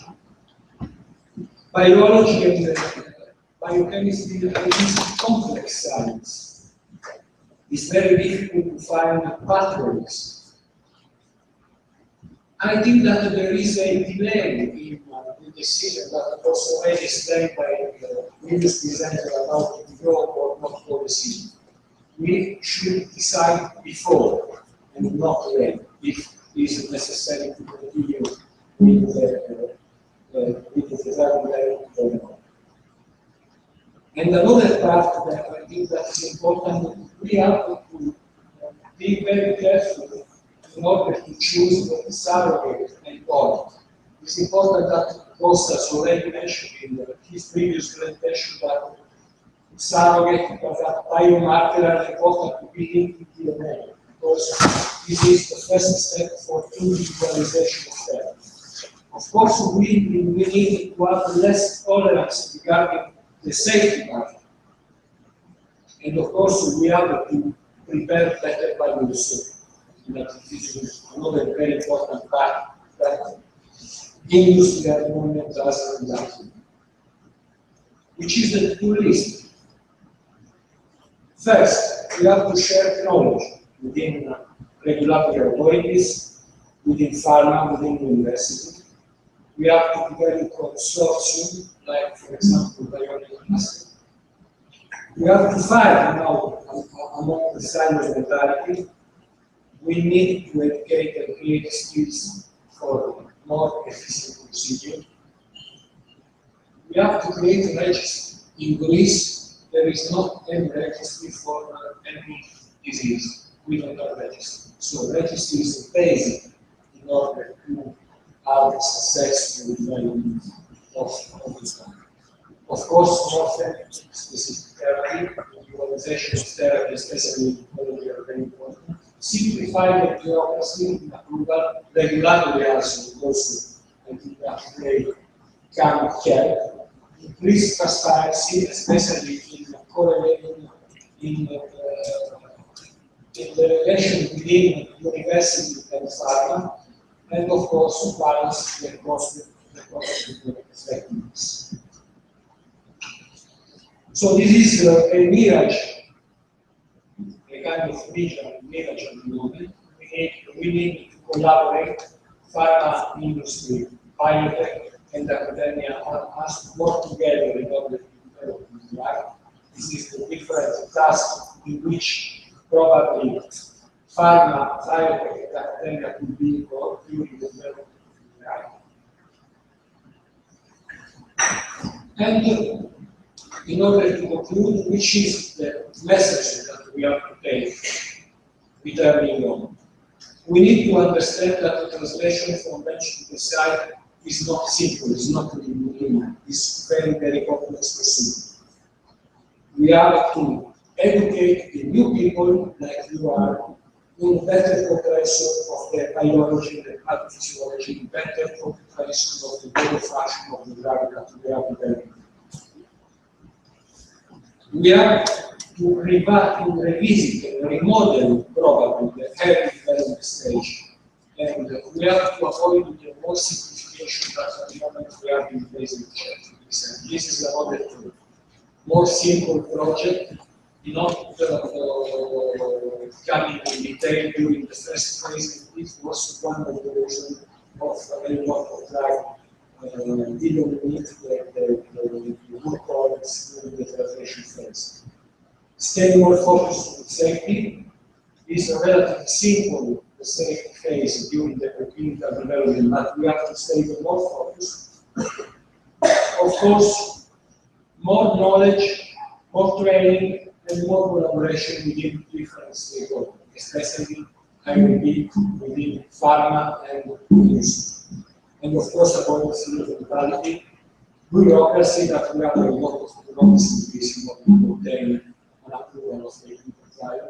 Increase transparency and, of course, facilitate the investment. We are trying very hard, as Fed level, Kim also already know, we are trying very hard to convince the Greek authority that is necessary to facilitate the investment of capital from the multinational industry to Greece, because Greece has the possibility at university level and at hospital level to run very, very good, very qualitative clinical trials.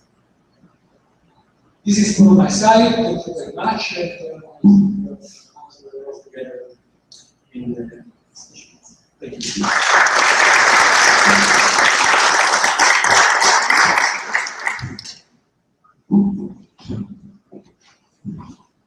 I would like to invite the 4 speakers from our organization to have a seat and take some questions from the audience.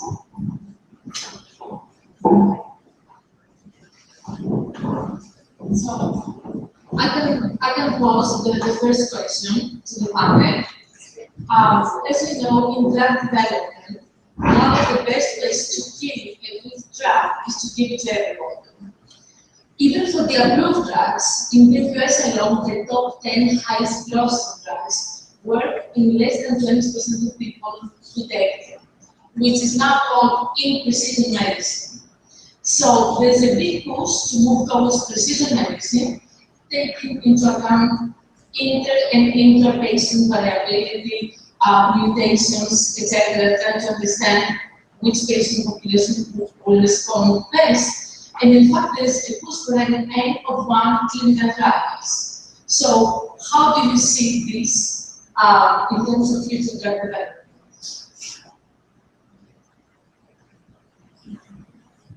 I can try the first answer. I think that it is an idea, but I don't think we should push it to extreme. I cannot conceive how any one clinical trial will be.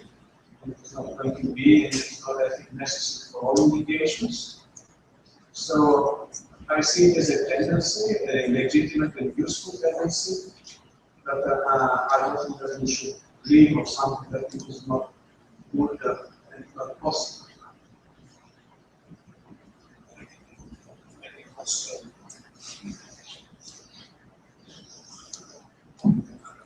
I can also try to take a shot at that. The concept is great, and as was just pointed out, today it's not always appropriate from a financial standpoint. On the other hand, if you have a product that doesn't work in a large population of patients, which I know this program that's happened, you do a lot of work and then the product goes away because you're not getting the success you need, and what you've done is you've missed the window. So with designer drugs, we have and the technology that's coming, I think in the future, this is potentially the approach.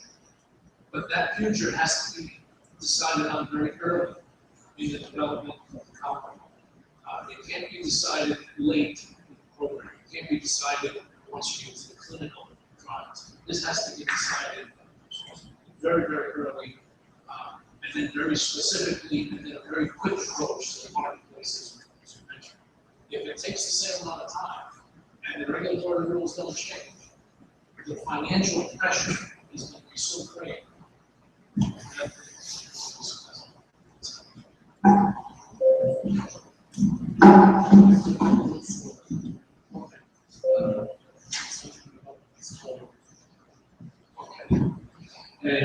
Yes, I personally think, and already most people that are running clinical trials and are often with this field believe that the future is in individualization of therapy. Individualization of the therapy means that we have to find the genes of the patient in order to increase the efficacy of the drug. Just an example coming again from my company, Erbitux. Erbitux is a monoclonal antibody that has indication in metastatic colorectal cancer. Before 2007, this drug was used for all patients that has colorectal metastatic cancer. In 2007, the investigator discovered that there was a mutation in a gene that is called the KRAS gene, in which this mutation, the patient with this mutation has not any kind of efficacy using it. So this is a classic example of increased efficacy for the drug, using a biomarker coming from the gene. So at the moment, Erbitux has indication just in non-mutation KRAS wild type patient. And just in this case can be used. Thank you. I'd like to have several questions from our students in the back. Yes, please. I'm told you have a microphone in the same.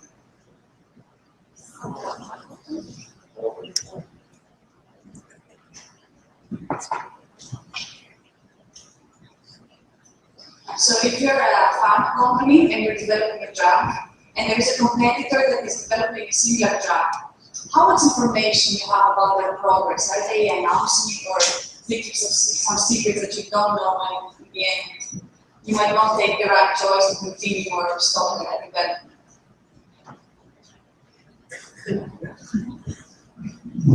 Well, that's a very interesting question. That's the area of competitive intelligence. It's a nice way of saying spying or espionage.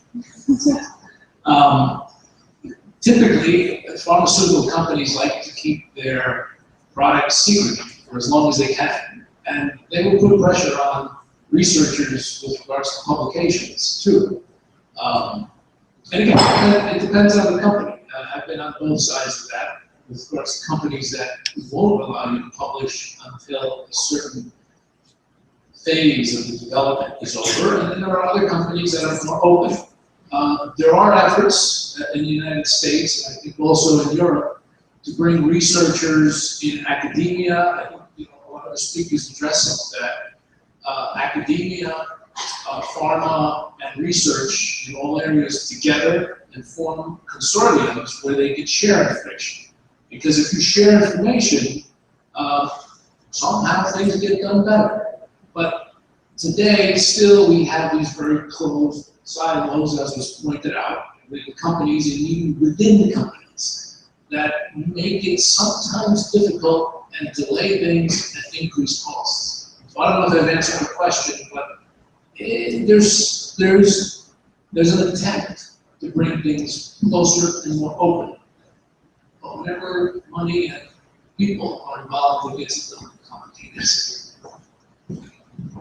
Any other questions? To complete this question, so I think that it's very, very difficult to communicate within the different parts of the company. It's difficult at the moment to have a kind of communication within pharma industry and university. You can imagine when are playing a lot of money, it's difficult to have communication. But we have some example of collaboration within pharma. I will try to explain using another paradigm coming from the company.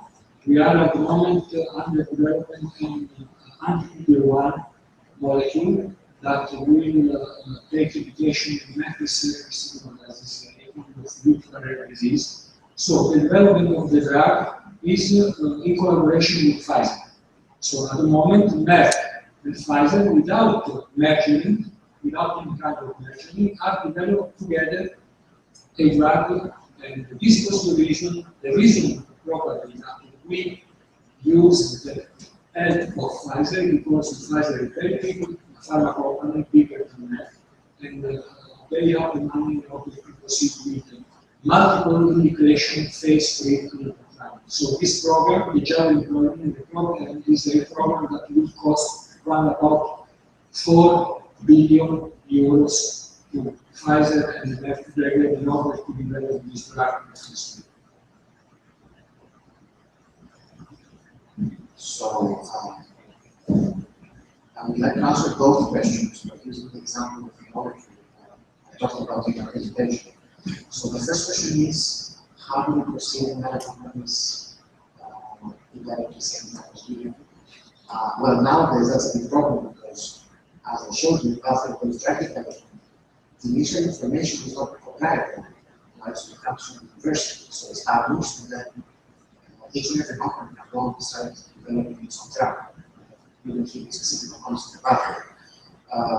That said, most of the pharmaceutical companies nowadays have regulations and are obliged to publish within reasonable time frame the results of their studies.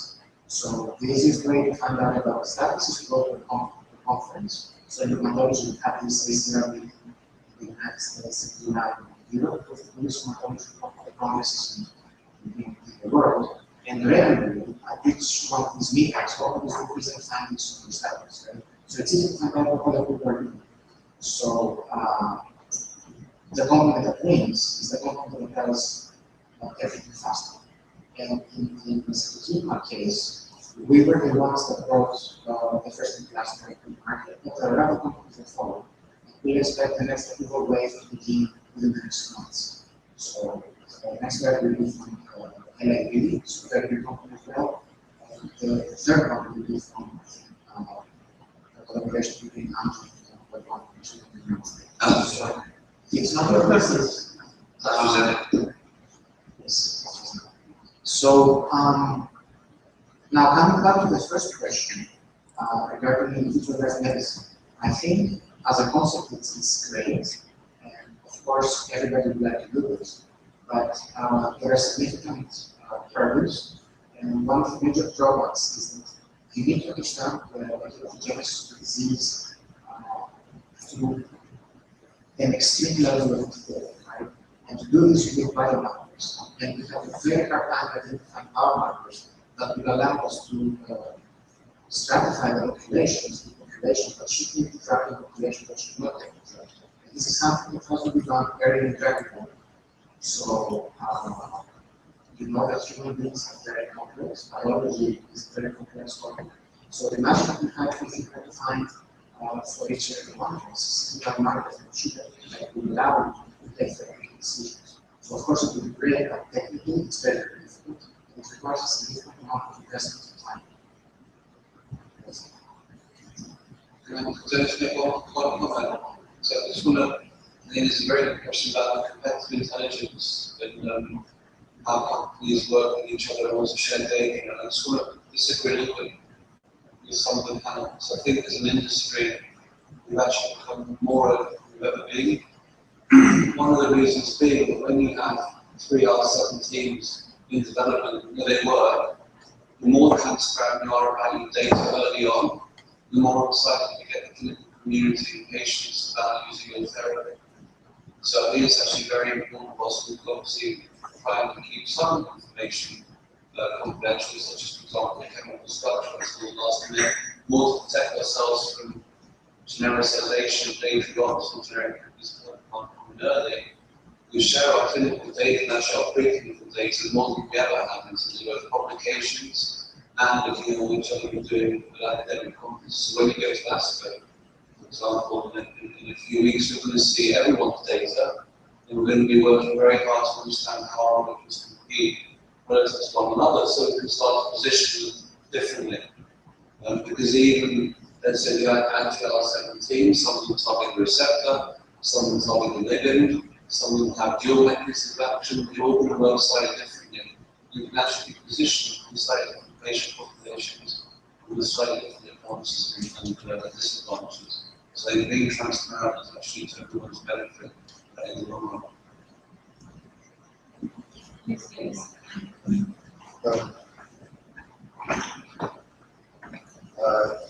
During the past decade or the past 20 years, I would say, we have been experiencing decrease of funds, of public funds for research and relative increase of private funding.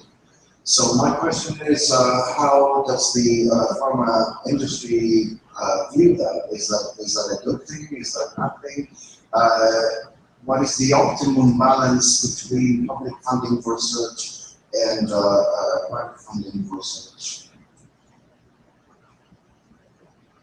If I can try to provide some thoughts here. I think that these 2 buckets, if I call them, serve different purposes. The private funding is usually associated with an appetite for higher risk, with the hope of a higher return. And the public funding, it is usually more directed versus basic research. And I don't see the 2 in competition. I see them as very complementary. And I don't see any mechanism to have a ratio between the 2 that it is necessary. The idea would be that both are as big as possible, because they do serve slightly different kinds of needs.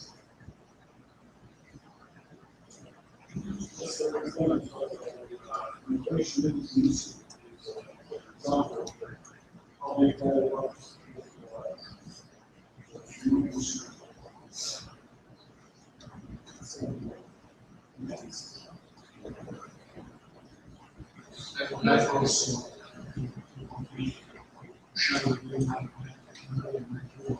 completely agree with Professor Keynes about the differentiation between investment basic research that is probably the main part regarding the university research and the other part of the research that are responsibility of pharma industry.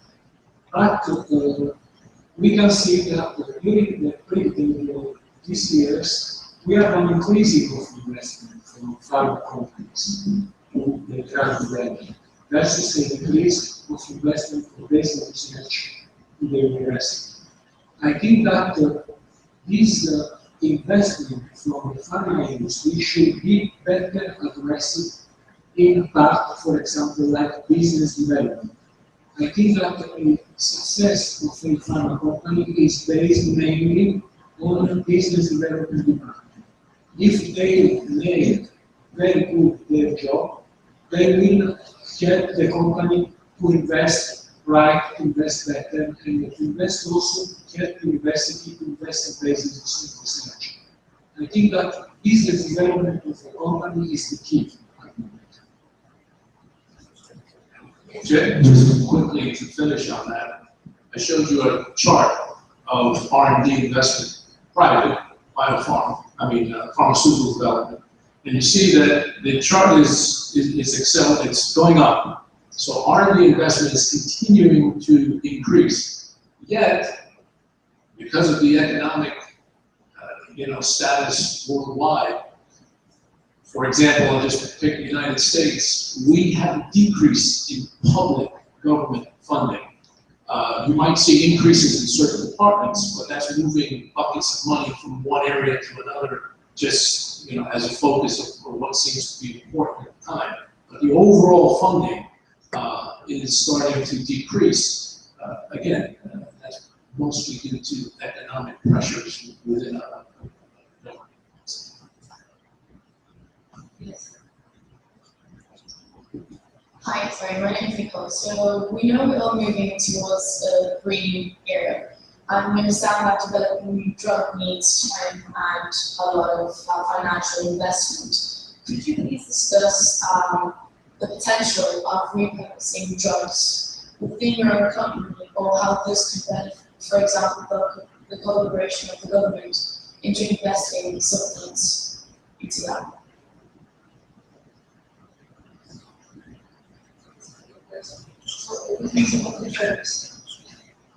So, I think that the pharmaceutical company have to work on this.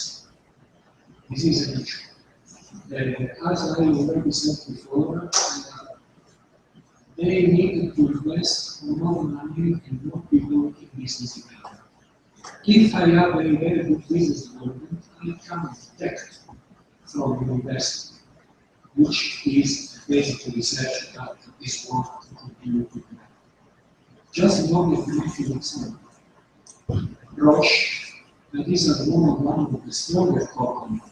It was my previous company. So in pipeline, especially in oncology, has a disposition because 10 years before, he has had a very strong business development department that found new molecule from startup company, they acquired this molecule and they continue to develop.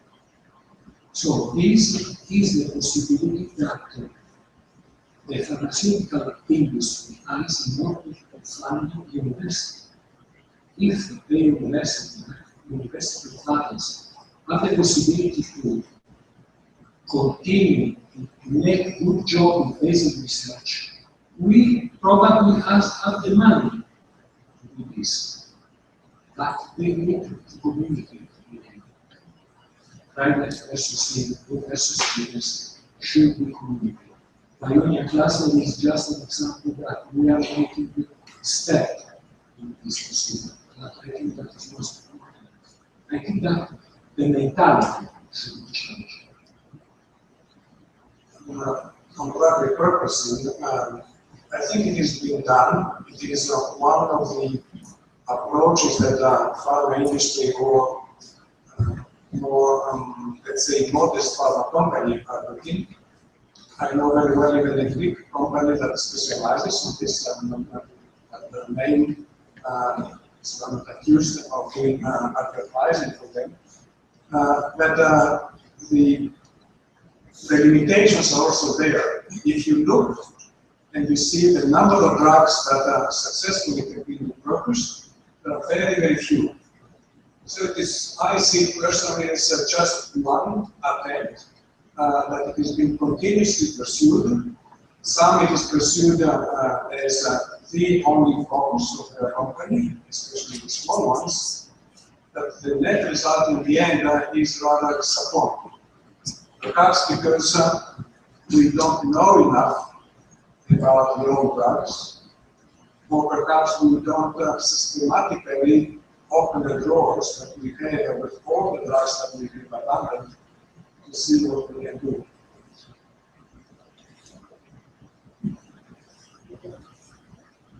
A few thoughts from my side. So, as I explained earlier, one of the advantages of focusing on pathway drugs is that it gives you an enormous amount of flexibility to target different diseases. So, seroquinumab was a very straightforward example. So, because we had very good scientific data early on, but there was another drug, purpose example of regardless, which I think is fascinating. This regarded another monoclonal antibody is interleukin-1 beta. So interleukin-1 was the first interleukin to be identified several years ago as part of the promotes fever.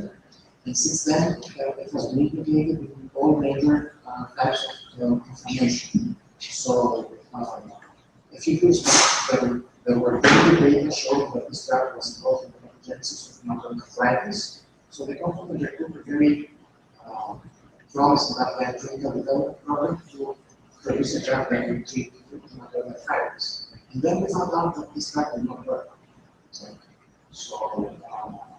So then researchers tried to look where else we could use this drug. And they found a set of very rare genetic diseases called European-associated periodic syndromes. So to give you an idea of how rare diseases are, we're talking about less than 6,000 patients around the world. So we used to have 9 of these patients. Right? So they tested this drug into these diseases, and it worked not well. It worked fantastically. And then they said, okay, are there any other diseases that could share the same pathway, or inflammatory diseases? And then slowly, and I think we've acquired, so today it has 3 indications, and we have another 4 indications coming up. So I think it's a very good example of how we can produce a biological factor, starting from the original biological factor into different sets of diseases that share the same Very quickly, I was on a team that did that. I was in the pharma industry called Second Generation Team, where you look to see what you can do with this molecule. And in some cases, you will have a drug, and we had a drug called Claritin, for example, and there was a metabolite to that drug. Well, after the patent, which is another important point, ran out on Claritin, they came up with the metabolite of Claritin, which also worked. So that was part of the recycling process. But as we heard earlier, it becomes difficult, especially with regards to the patent and how long you have after you go through a significant amount of money to develop that recycled product with regards to how long you have on the patent. And then when is the generic group going to come into this? Because once the generic group comes in, you're going to lose 90%, maybe 90% of your net value of that compound. So all that has to be thought of before you pursue it. You have to be a good legal department because you want to extend these patents, and you have to have a good excuse. Like, an orphan discovery like this, that's a great excuse because you can extend your patent. So a lot of that has to be considered before you can just recycle. I think we have time for one last question. So let's thank the one. That was a wonderful discussion. And in the interest of time, we're going to move on to our next speaker, Dr. Asimato.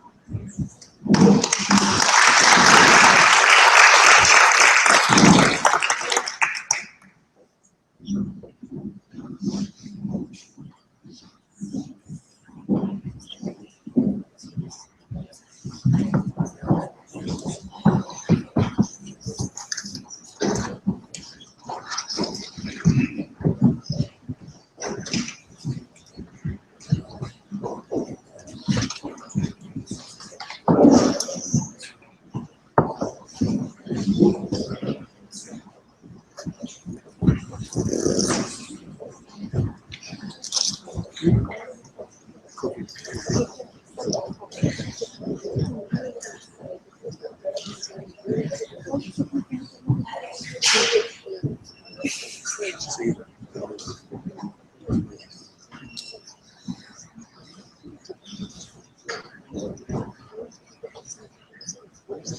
like to thank the organizers for the invitation.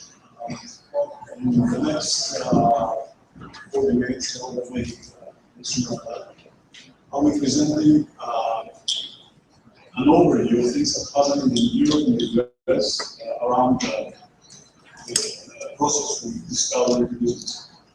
It is the nature of the topic that takes this chair to provide all that information as possible, so I don't want to go fast and skip several slides, but I'll try to provide as much information as possible. And this is quite good.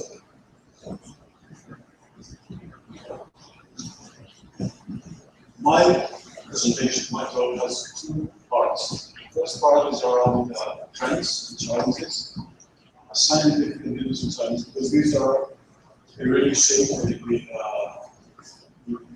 industry in the next years, the next decades. And the second part has to do with examples from companies, SMEs, Europe and US, and how the process is funded, what are the latest initiatives, and part of it is also about business development. What you see here is a list of trends, scientific trends. This is done by the widely respected genetic engineering units. I'm sure you're all familiar with what you read in the slide. I'll be focusing only on what is highlighted in green, which is primarily the diagnosis.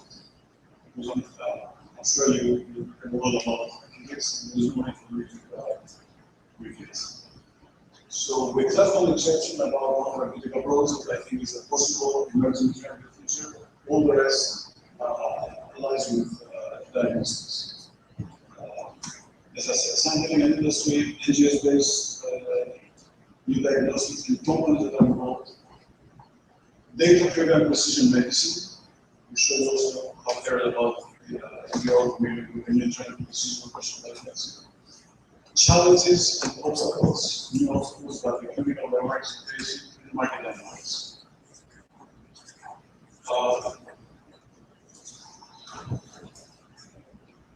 The trials, the development trials, in clinical trials, they are shown in some of the slides. Monoclonal antibodies still dominate over checkpoint inhibition, and it is possible by removing immunotherapies beyond the T cells is interesting, but the next is. So 1 month ago, the promising European biotechs presented their data in the 2016 ACO meeting, and you see what are the stars, some of the stars of the European biotechs. With the exception of the one, they are all involved in trials, clinical trials around immunotherapy. They are all included in those.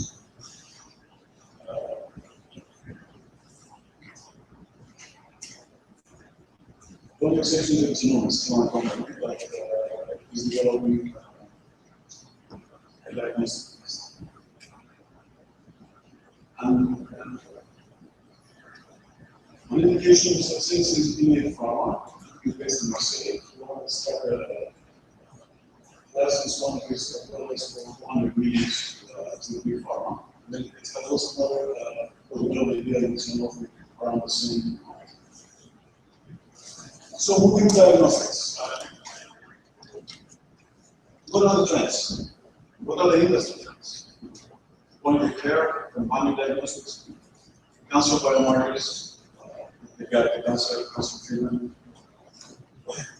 All the diagnostics are based on NGS technology.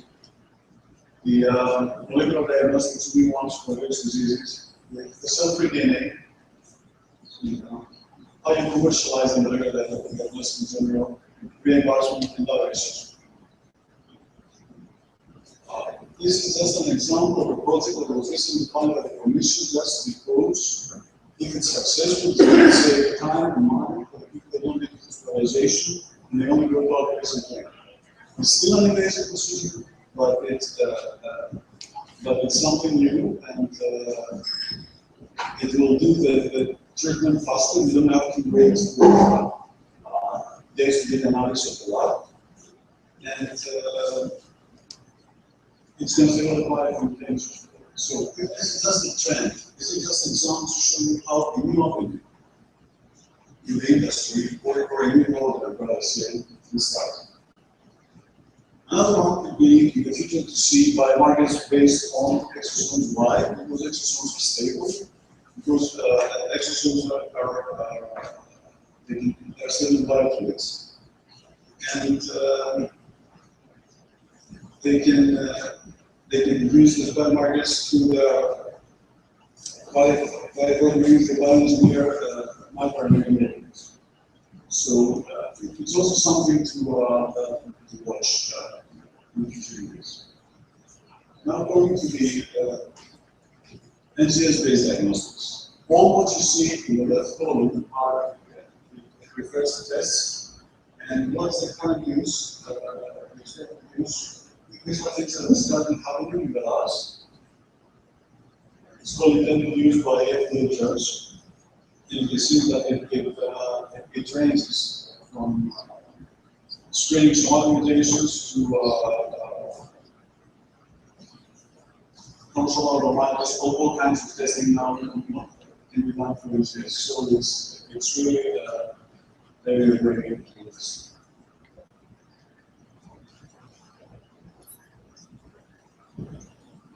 Illumina, who is dominating the field because it has all the instrumentation of the technology, is also moving fast. And acquires companies like America, when they think we have something very interesting. So it's becoming really moving quite fast. And another thing we are seeing in the future is we're going to have these panels that are unified DNA and RNA ingest panels. Like the sequence cancer panel that is developed and responsible as the national prevention process. So we're going to have more of this kind of panels in this. Another example is here the personal gene diagnostic, a Boston-based company that has two different products. It's not only it allows the possibility for a customer to design the cancer panel depending on what he wants to test. So it gives you the possibility to make a tailor-made custom panel for screening. A company that got the attention in the last 3 years, Foundation Medicine, I don't know if it's doing as well as recently, but it has developed a very comprehensive model that has been used a lot by pharma, and it has been used especially for clinical trials. And they have screened 40,000 patients, as it is shown in the slide. It has been acquired, that was a successful Foundation Medicine.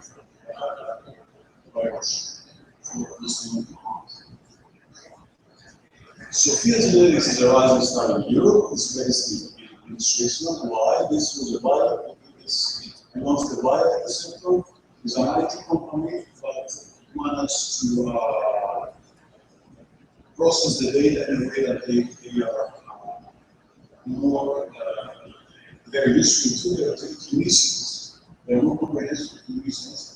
So, and the success was the fact that from the beginning, they set up a sales force, and they made and now they serve their platform over 100 places in Switzerland and Germany, and they have been quite successful.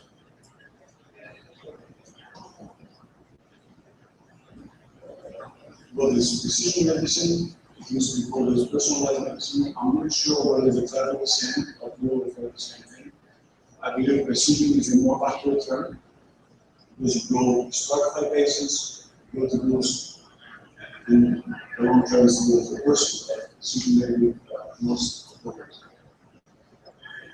Where do we stand right now? According to a Queen's white paper, we have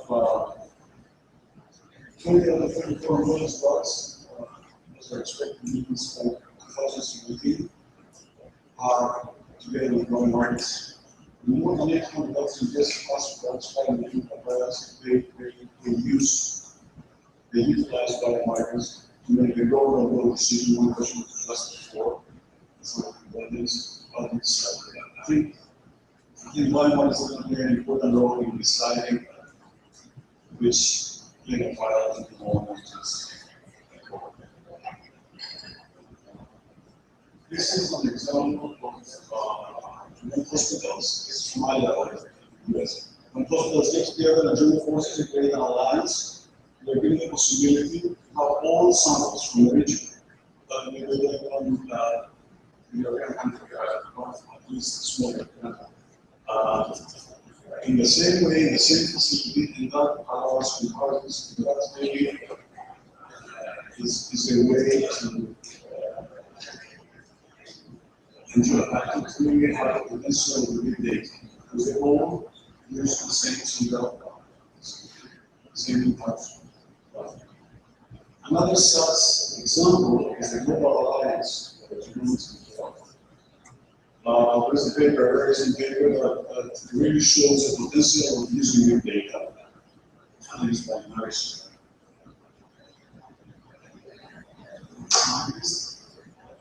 This alliance is quite big, 400 organizations from countries.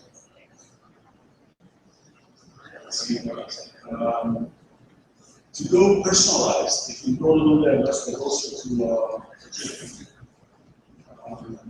there has been some strong indication that by using algorithms, you'll be able to predict in situations like very actually where there's nothing going new in the clinic, where the standard is more or less successful in the search opportunity. But this was the definition of first treatment.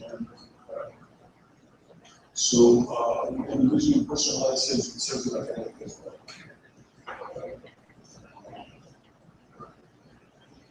But surprisingly, these are laid out in 2015, we don't know that remains as so here.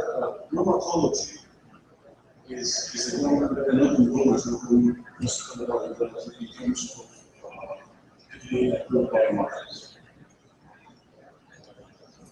It's a very interesting clinical biomarker database that has been set up by the Oregon-based company for groups of important biomarkers.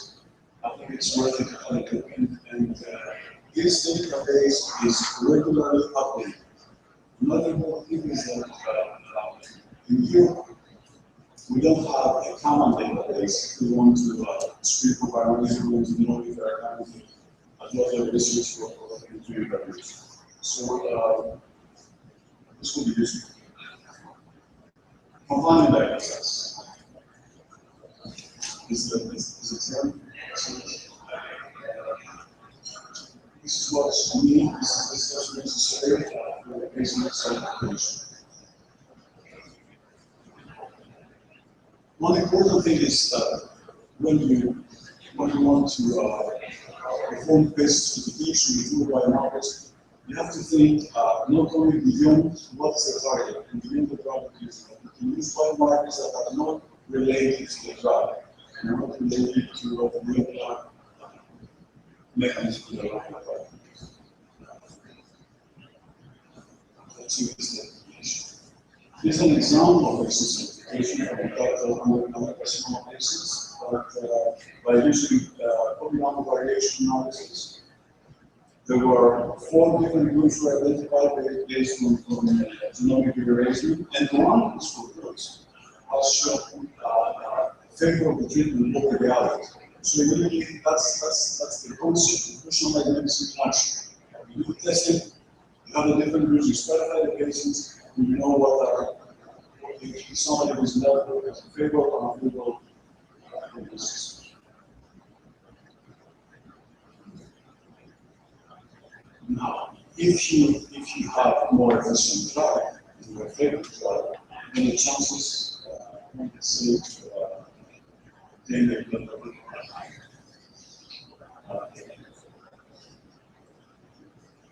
And there are already successes, but I think previous speakers mentioned multi-OT, and the most actually spend more time on that. Also, no one will receive examples of clinical diagnostics, which are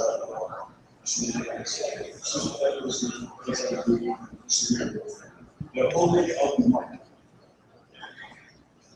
And Emma is trying is trying to catch up. Finding that is choosing those recognizing procedures that regulation. Now, previous speakers also pointed out the importance of partnership. Partnership is crucial, and from every different point of view, from the pharma and from the data. I'm sure here is a company very strong and good data that one could say has been a champion in the studies of partnership with big pharma. And the company became was acquired by the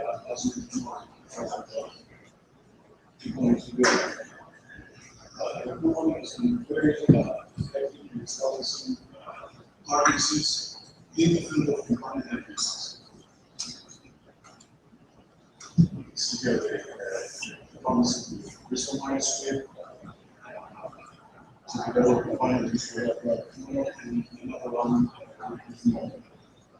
again, figuring the next pipeline.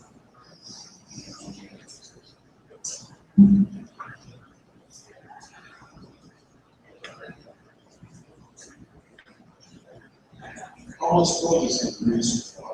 I'm actually just using these statistics and just activity 2 years ago.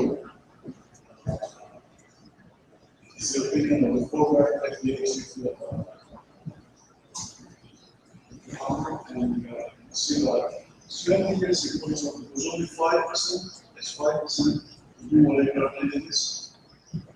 But now we have 25, it's been 5-fold. The new molecular entities that come with a biomarker label. So this is quite rapid development. And it's also one third of these labels, they also refer to doses that would be the appropriate doses of the trial. Another important thing is that all this development has really split out the discussion about the change in regulation. Has really made quite an impossible because we have to have that regulation in place. But it's not all good. There are challenges, there are obstacles that we need to be able to address. What are these challenges? Given that they're minor, rather than use them for personal information. The regulation, limited public protection, the market challenges, it's greater complexity, centralized services that is an already finding that we begins the reimbursement. Existing market should sometimes invest in it.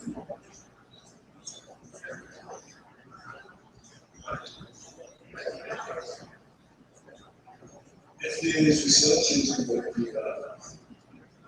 regulations, and the good thing is that they tend to learn more on data. This is very important. Here's an example of a company that just show how complexities they develop the products in a small company. Started as a member of the structure, we built a structure funding and then they had the privilege now to 50 million samples made for them because in Denmark, all compared to what they learned before, in Denmark, everything is electronic, so that's really get immense data to work with. But then, they couldn't really progress more. They came to New York to set up office there, to set up lots of partnerships, get new funding from the fund, and then launch their product. It's an American and it's an English product. And this product is quite challenging and because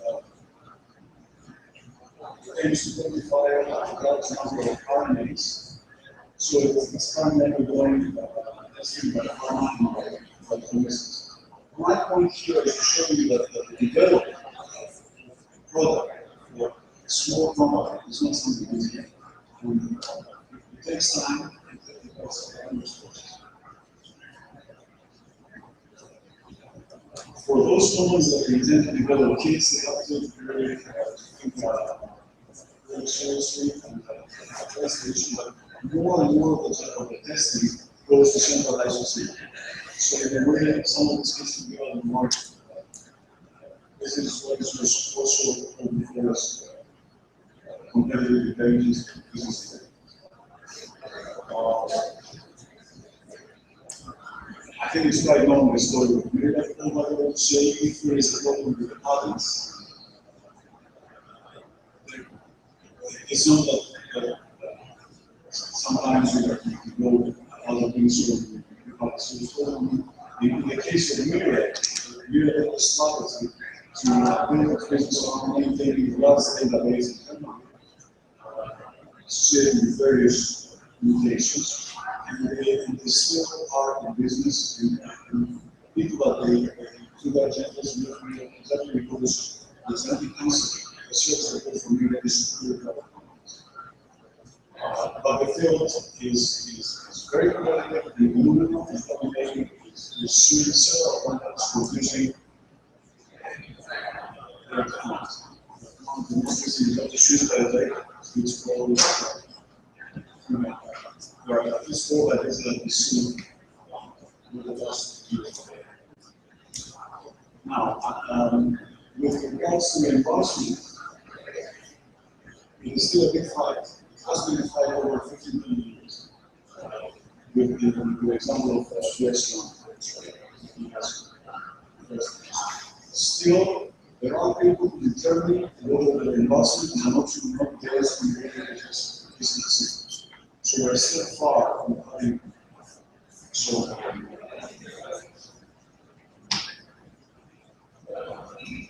I think it was also somebody brought it from the commission as well, that it is important to engage early. It is important to develop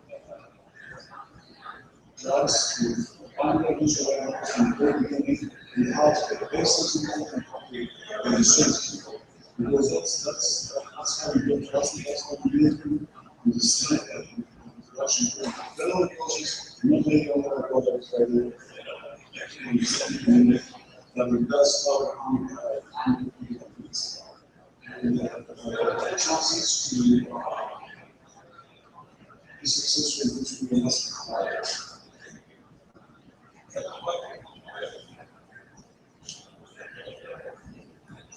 It's a difficult issue in possible, and even if you run extensively projects, still bring team support. Even then, the chance of success is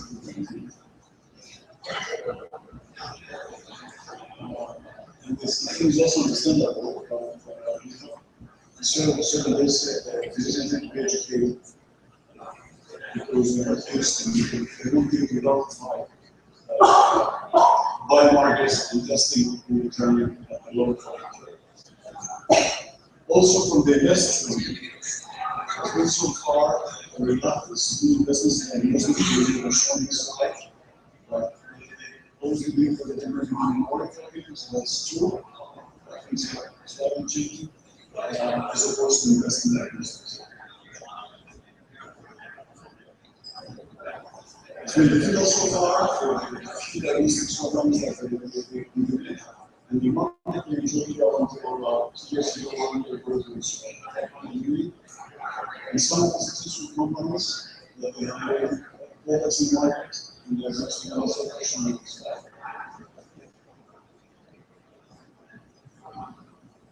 And issues that we need to address. First, we consider only science. We need more technical markets. We need markets that can really set operations. And most importantly, we need to develop standard operations that have been for years. Now, starting the second part.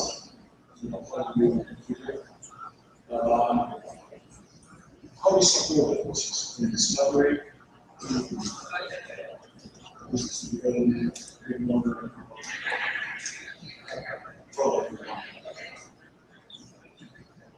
I'm going to bring some examples about corporate and private decision investors in trends. Examples of each other and then become public industry. But something is moving well. Some policies and SMEs. The importance of strategic alliance, not just partnership, strategic alliance. Examples of experience in the living. After one of these, outside in the research side. We are university, again, we are the most studies. The process, I mean by the process of discovery to business. My focus is on science, health, and finance.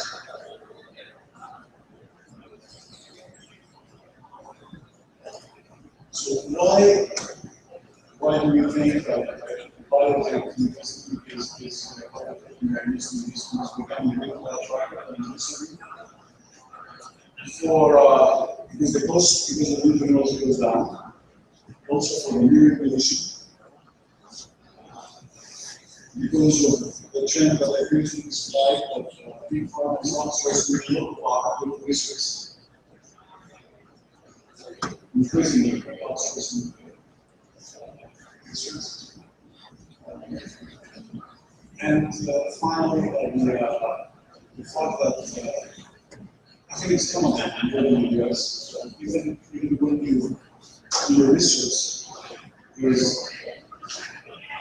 an increased tendency to draw the attention of researchers to their application.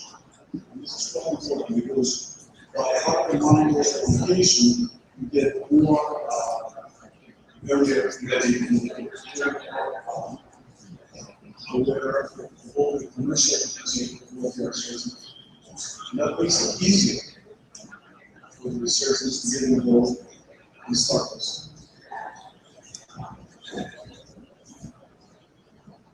This is just a beginning on private VC with a partner in successful disciplines in Boston. With this, from the accumulated experience of 10 years, he found that the trend is that we're shifting from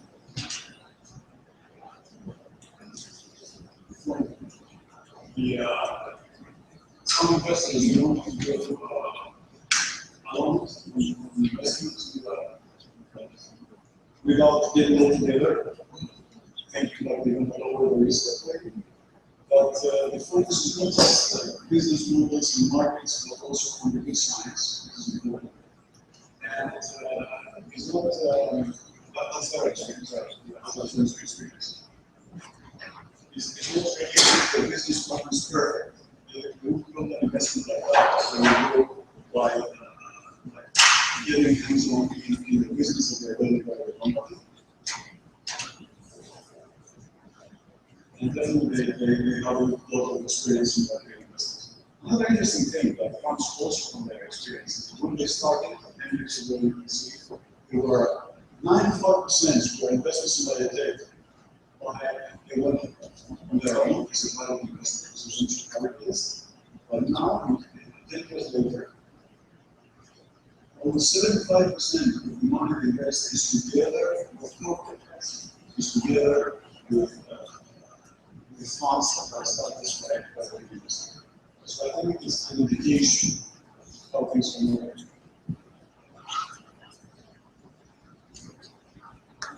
The Novartis Fund has invested in more than 40 portfolio companies. Investors go up to 30 million per company. And they invest also in early stage company. This is better in the United States for fund. Suppose that it will use it in the States.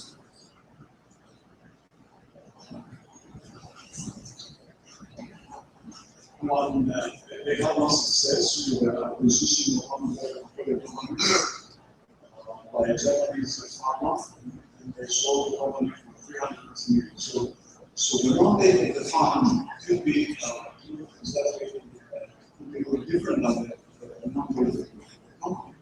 They can explain that we do independently, and their goal is to generate return on investment.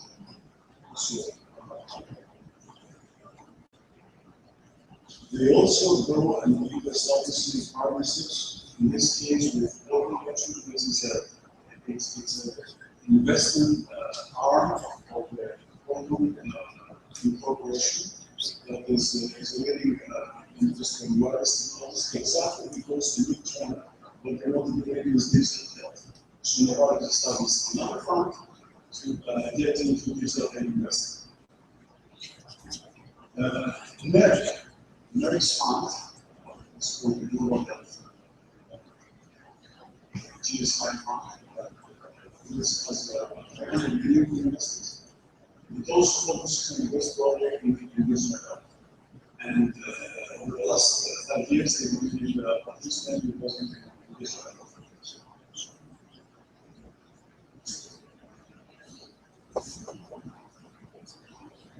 Statistics indicate that only in the first quarter of 2015 we have 125 reports.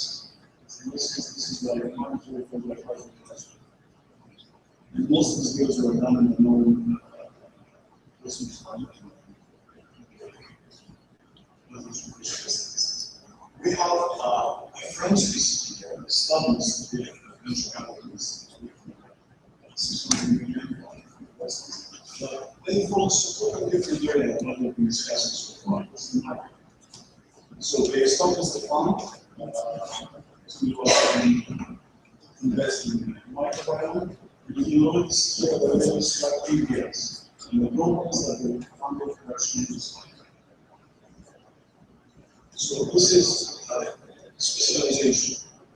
What is the message here is that there are business interests in microbiome and the stuff fund. UBS just was in funds, it's called the fund, which was quality and just where and 8 months. They want to implement what we call novel oral scheme, but we have the product as well, and we want to become so the big money, like the companies that develop and demand from one, that's really aggressive. That's not understanding. Description.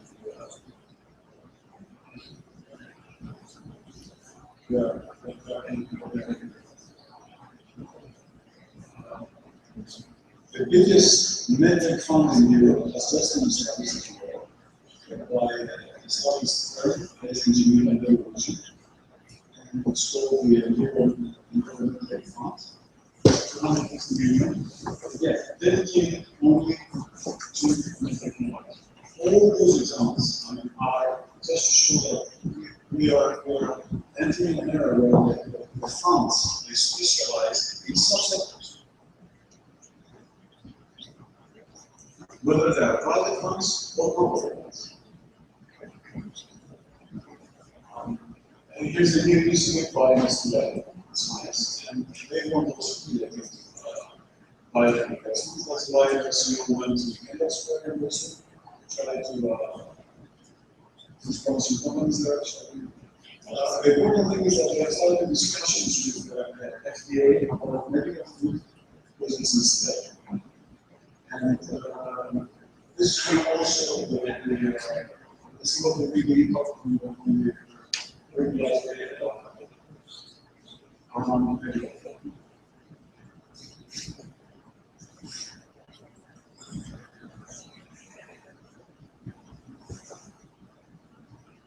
This is only one event that this is the reverse scientists that work together in the system. And we have lots of startups and very sales companies that we present. Some of them are selected and it will be very responsible for selling this global.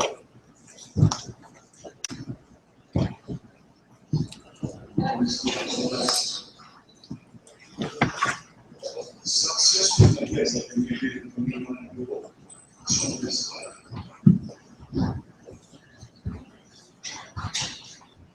until then, we released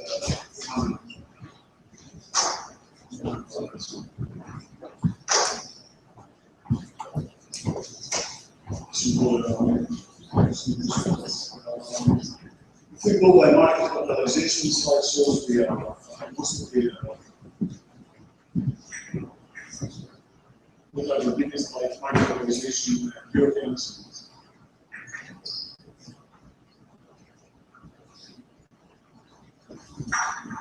We spoke about these lines and promises. Two examples here. The acquisition of our power that we did. What is our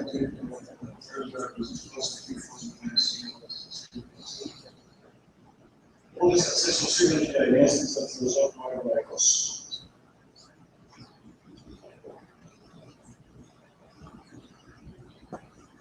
The take-home message is that it's better we can engage early and building the partnership and creating more successes for the partners will sort of like the restructuring policy that has just linked this innovation.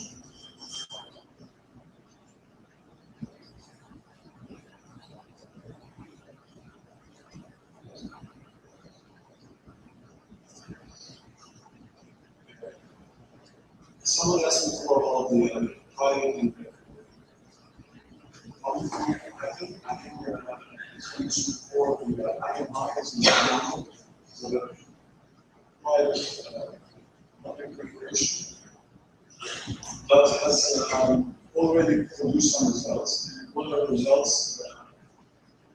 That the academics have a clue by participating in about the drug business development.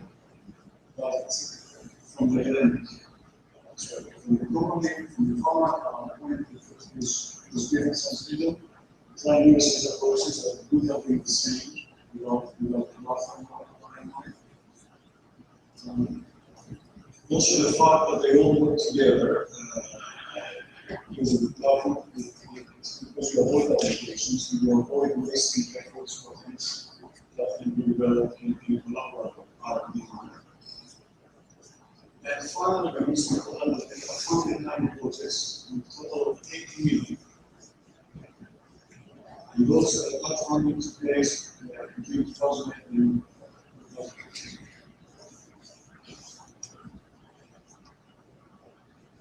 Here is an initiative by New York, New York development initiative at New York City. But they go together, established disease, pharma, the owners money to invest in United States. So again, shows the need and the power of partnership to invest in co-invest actually in policy.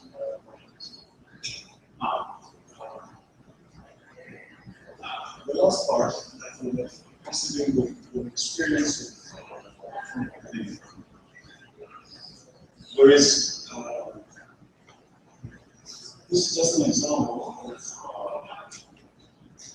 the new June Center launched a network together with all the enormous issues in New York City to specifically transform the need for new treatments around Europe and some other getting communities. Why is that? Because there's the problem is there, hasn't come anything in that so far. So the others there, and we believe it was by the New York City Center, all the non-institutions doing there in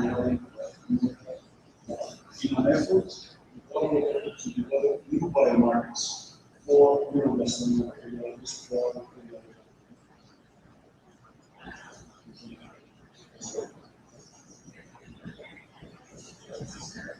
this is, to my knowledge, this is an example of the most successful upfront deal from preclinical data. Our amounts of soil is preclinical data for 10 million. And that has to do with AMO genes, new mechanisms, but I think that is sends a signal, sends a positive message that preclinical work can be solved, can be directly solved, can be applied. Exactly what I said, that's the message of the system technologies that power. The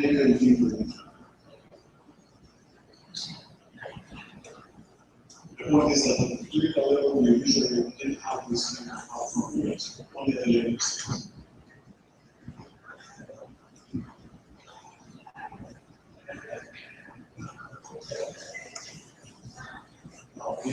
How is the experience? This is not very different from the compared. They have their process, there is a development, follows 5 steps. And then in the end, they have a cell of analysis that you know. The first step, of course, is selection. You think about analysis now, analysis development has been screened over 1,000 projects. First, they go by science excellence, they go by analytical needs, we check whether they are so IP, all these important factors. After the selection, we will develop. So, usually, this is important for us to learn how we support the birth of new technology. How the process will be done in the organism part. The governments also work from the civil system board from the organism development. The founder, the innovator, is a board member of the company. They are given money for the next 6 to 18 months in order to sustain. And later on, they also know once the development is ready to drive people for the further clinical development, for the further validation and personalization. So it's all been taken care of by Karolinska development, which is part of the Karolinska. Finally, specialization. So the next study leader is usually analysis and conflict. And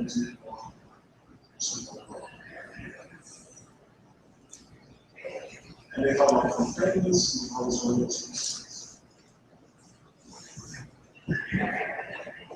so reportedly, several layers of closed space.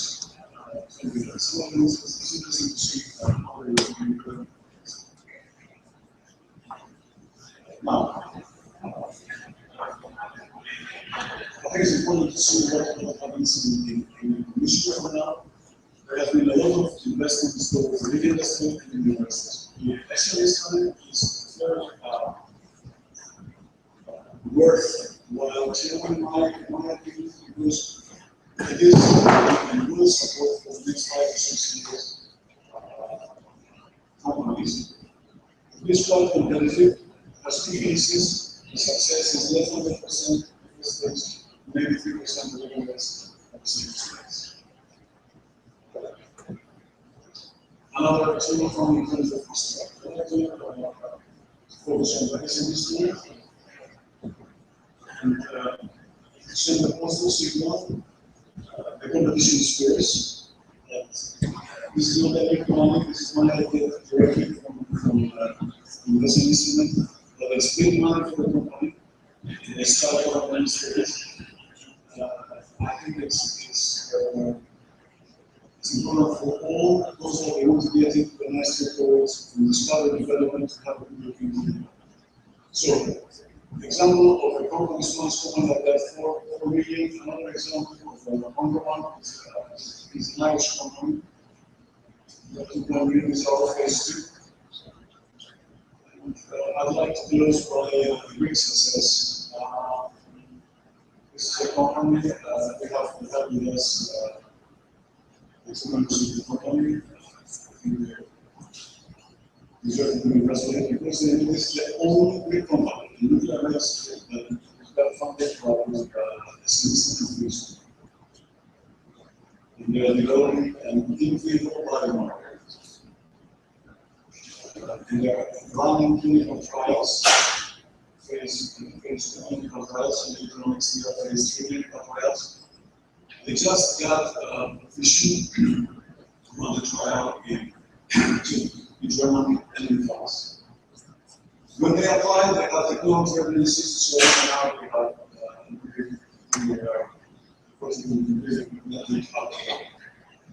and it is a joint project between a big company and Germany. So I think this industry is a funding tool that is good enough to the world. It's good to see more big companies alone or big partnerships to take money from the successful.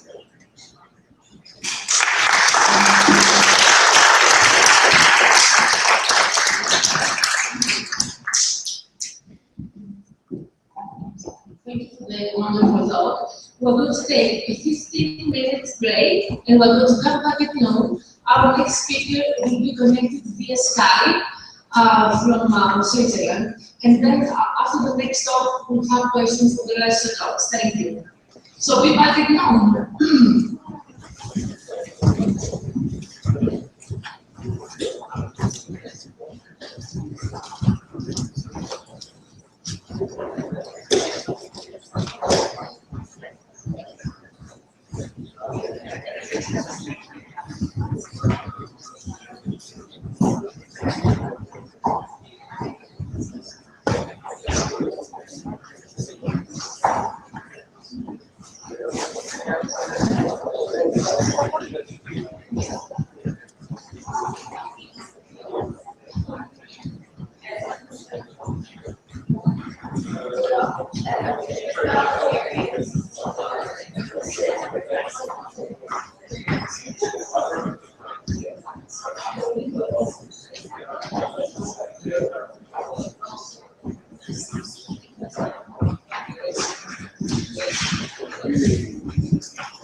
And now I'm working on part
Είδε και εγώ τι γίναμε. Έπρεπε να πληρώσω 40 για να πάω.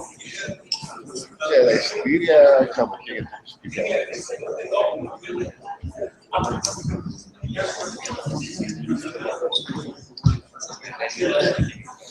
Υπήρξε χρειά βάσιμο.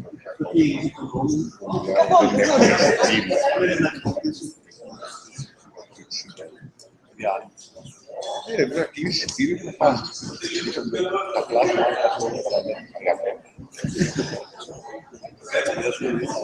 Μαδρικιάδες λίρες για να κλάσουμε την αυτοστήριξη.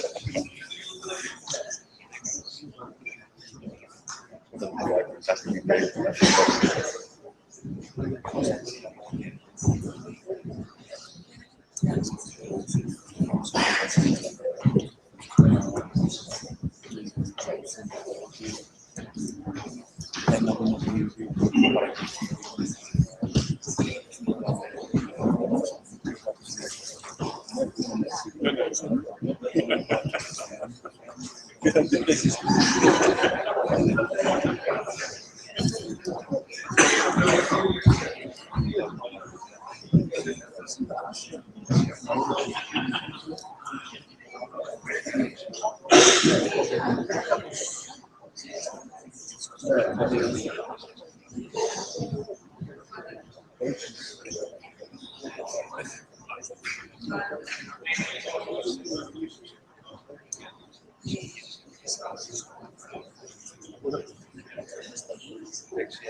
It's the first time I do this. Interacting with the speaker by text.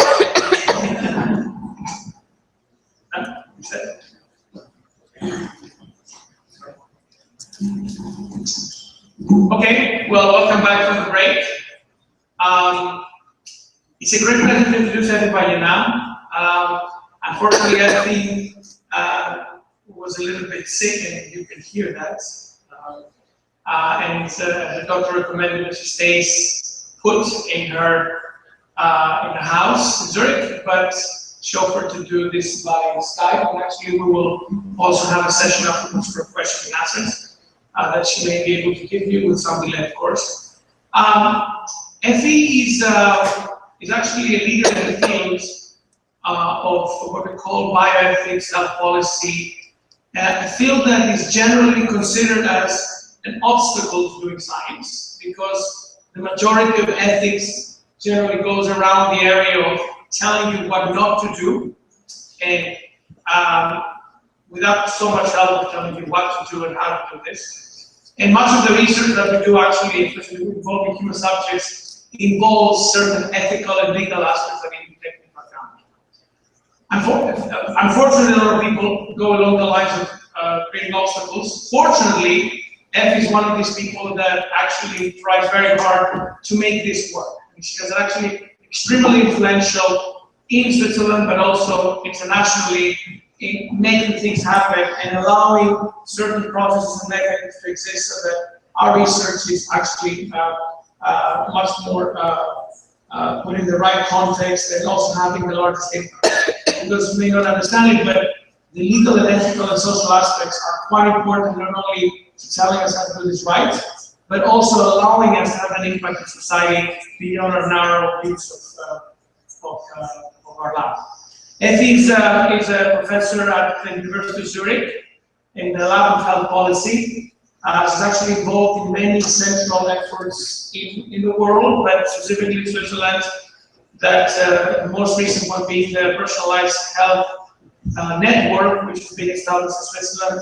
And she actually had a lot of impact specifically in making sure that this develops with the appropriate structures. I'm not going to go into a very long list of the things that she has done, but Effie is a great collaborator, is a very good friend, and I'm sure that she will actually give a very exciting talk even from distance, even with the voice that is slightly compromised. So I think, I don't know if you can hear me, but the first verse, for the screen.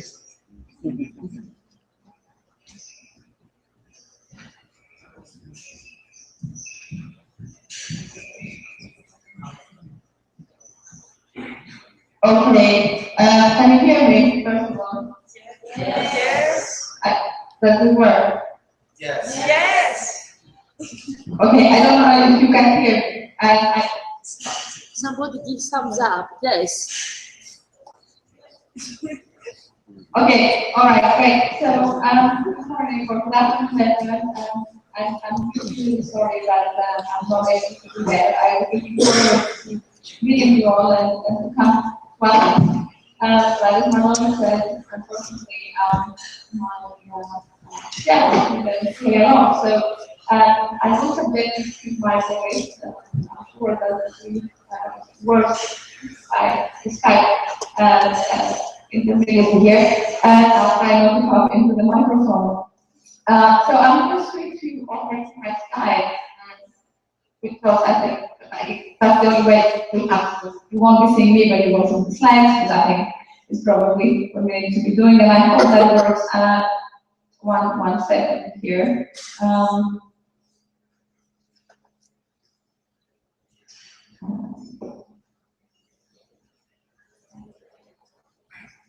Okay, so you should be able to see my slides now. I can see them. Yes. Yeah, I think well, I can see them. Okay, so I think they're on now. So again, thank you, Manuel, for the introduction. I'm working on this area of bioethics, and particularly in the last years, I've been trying to understand the dynamics between ethical norms, changes that are taking place in whatever we call precision medicine and digital health. And I thought today I would speak a little bit more about the ethical challenges that we're facing in not just precision medicine, but the broader picture of digital health. The reason for addressing those challenges is that I think in any way that we're going to move forward, we really need to make sure that what we're doing is going to have a desired outcome that is not simply, increasing our scientific knowledge or increasing the revenue stream, but also that it does have a real effect on people's health and that follows certain norms of justice and fairness.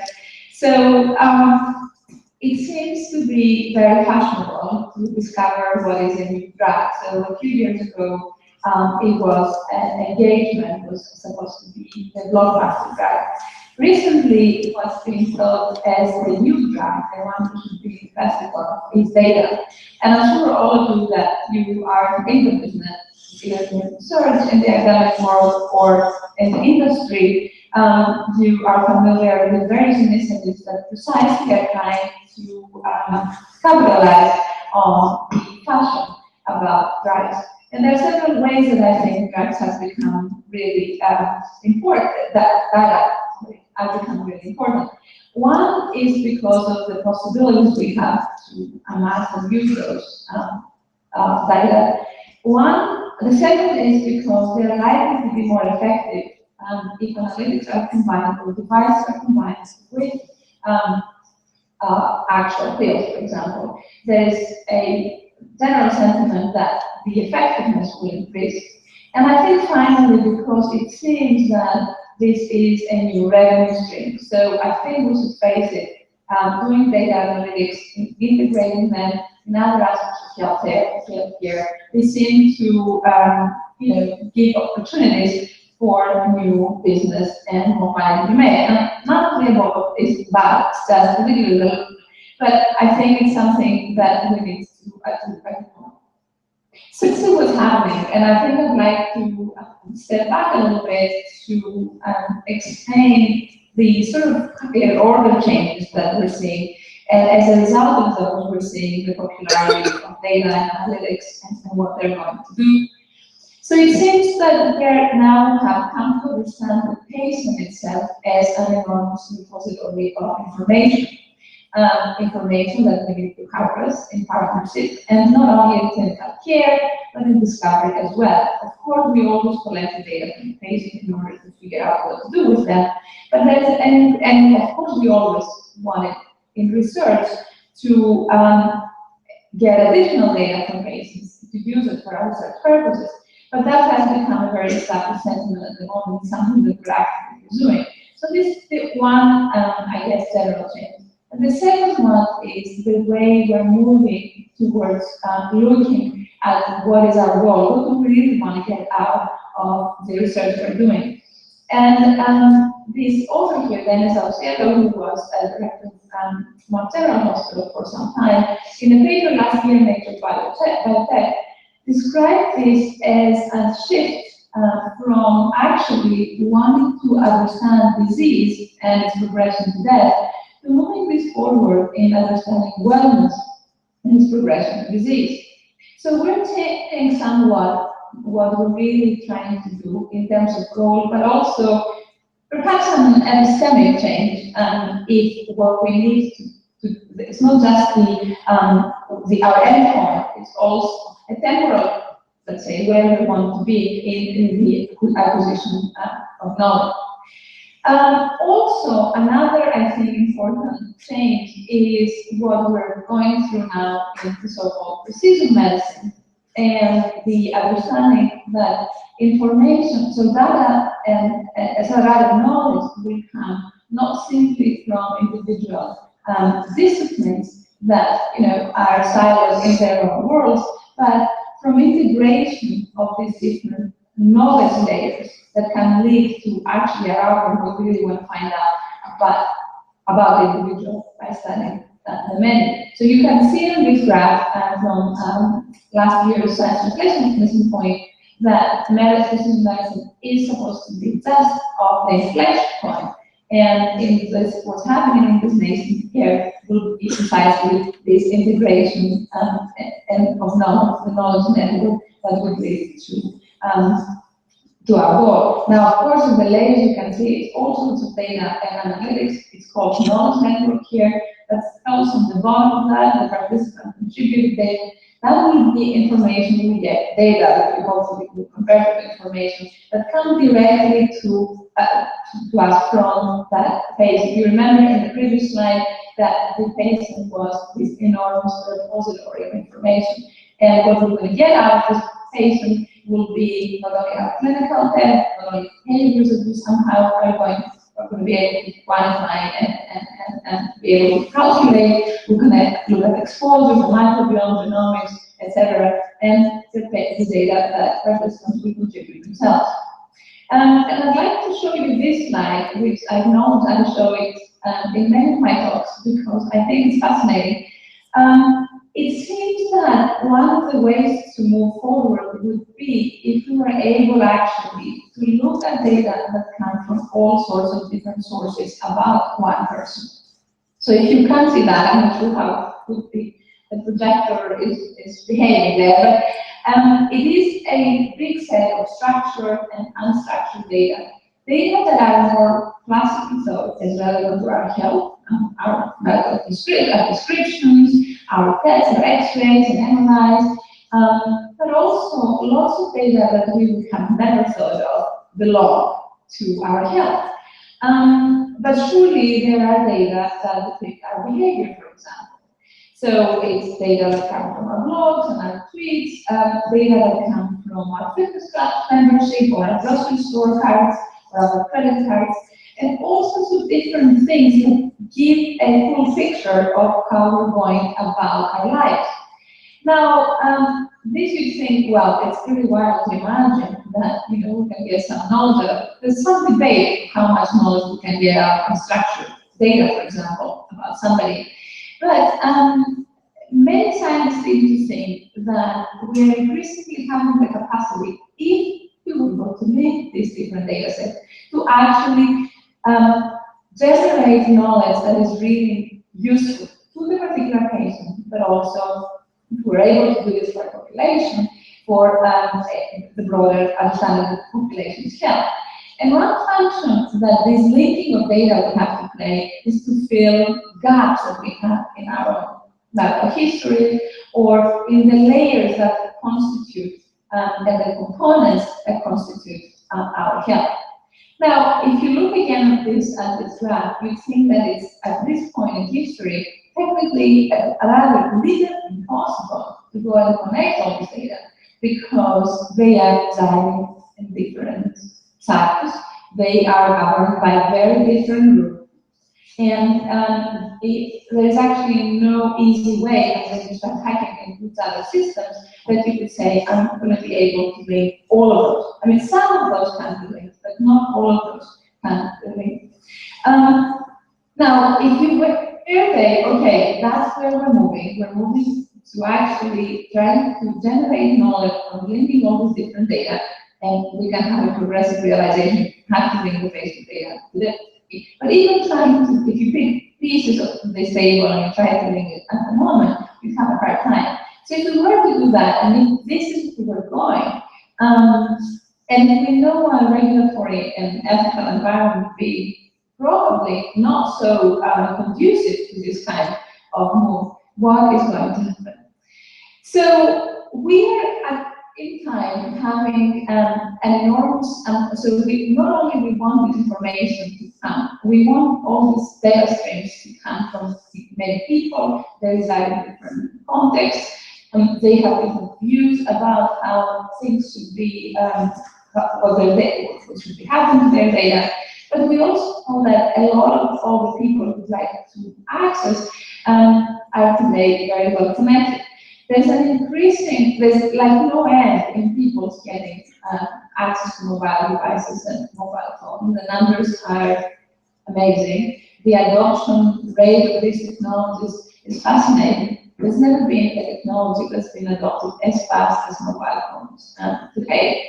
And people are increasingly connected. So it's not, the reason I'm mentioning this is because not only are our data in different silos and in different organizations, because my electronic health record, which actually personally I don't have yet, is somewhere, it will be somewhere in Switzerland, and my other data, my clinical trial participation data will be somewhere else. But increasingly people can actually themselves their various data pieces. So on the one hand, we want to do something which is very difficult. On the other hand, there's a huge development of technology that gives a lot of possibilities to link data and to access them in all sorts of ways. Now, another thing that is important to pay attention to as we're moving into sort of, you know, as we're progressing here, is not only the fact that people themselves, individuals, have access to mobile data, to mobile devices, but also that they're increasingly having access to lots of wearables to measure all sorts of things about them. There's a huge discussion about whether, well, how effective those wearable technologies are, what they do, how you can validate them, etc. And the truth is that they're increasingly, you know, becoming part of people's lives. And no matter if they're effective or not, we do know that they're collecting enormous amounts of data. So if our overall goal is to actually have access to this data and try to go back to this previous slide of, you know, getting anything we can in order to run analytics that probably will tell us something important, again, these URLs become a very interesting source. And there are, you know, discussions about going mobile in all sorts of ways, including medical tests. But also the thing we need to look at as we're, you know, navigating technology and individuals is to think of what's coming in technology, which is the Internet of Medical Things. Now, the Internet of Medical Things, it's going to be really interesting when it arrives. The idea is that it will, that sensors like those wearables or other smart technologies, perhaps those that are in our clothes, they do create data and they connect independently and communicate with other devices. So I don't have to put my data somewhere to access it, but my data are automatically collected by a device. And that device communicates this. Some other device or analytics aggregates that, they're analyzed, and an action is recommended. So you can see this cycle. That's a slide from Deloitte's analysis of the Internet of Things and how it's going to impact the medicine and healthcare. So things are moving and they are increasing in terms of what kind of population they're going to look. There's some kind of things like sensors for babies and their diapers and their first shoes, etc.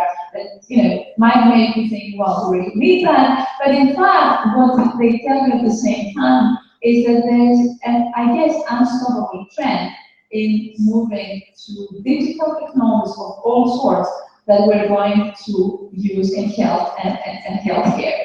So those technologies, and with the primary, I think that's still objective of collecting data in order to, depending on where you're going to use it, have a certain sort of action.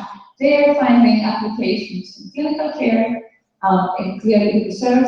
Also, we shouldn't forget in self-management, particularly for chronic diseases, and clearly another area that we'll see is population health and public health.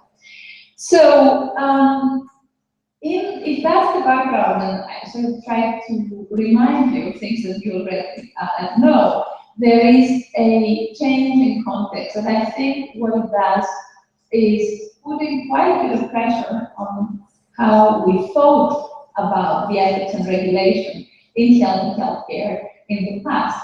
And it puts pressure on systems we have to ensure that this sort of research we're doing, the clinical care we do, is ethically responsible. And I'll just walk you through some of what I consider the most challenging changes and the most challenging tensions. So one is the ways we kind of categorize and categorize kinds of data. We have medical data, we have our clinical data, we have our clinical trial data, we have, if you go to the bigger picture, financial data and other data. Now, if you were able to use all sorts of different data for health purposes, those taxonomies that we have are suffering. The reason they're suffering is because we did have different regulatory approaches for those different taxonomies.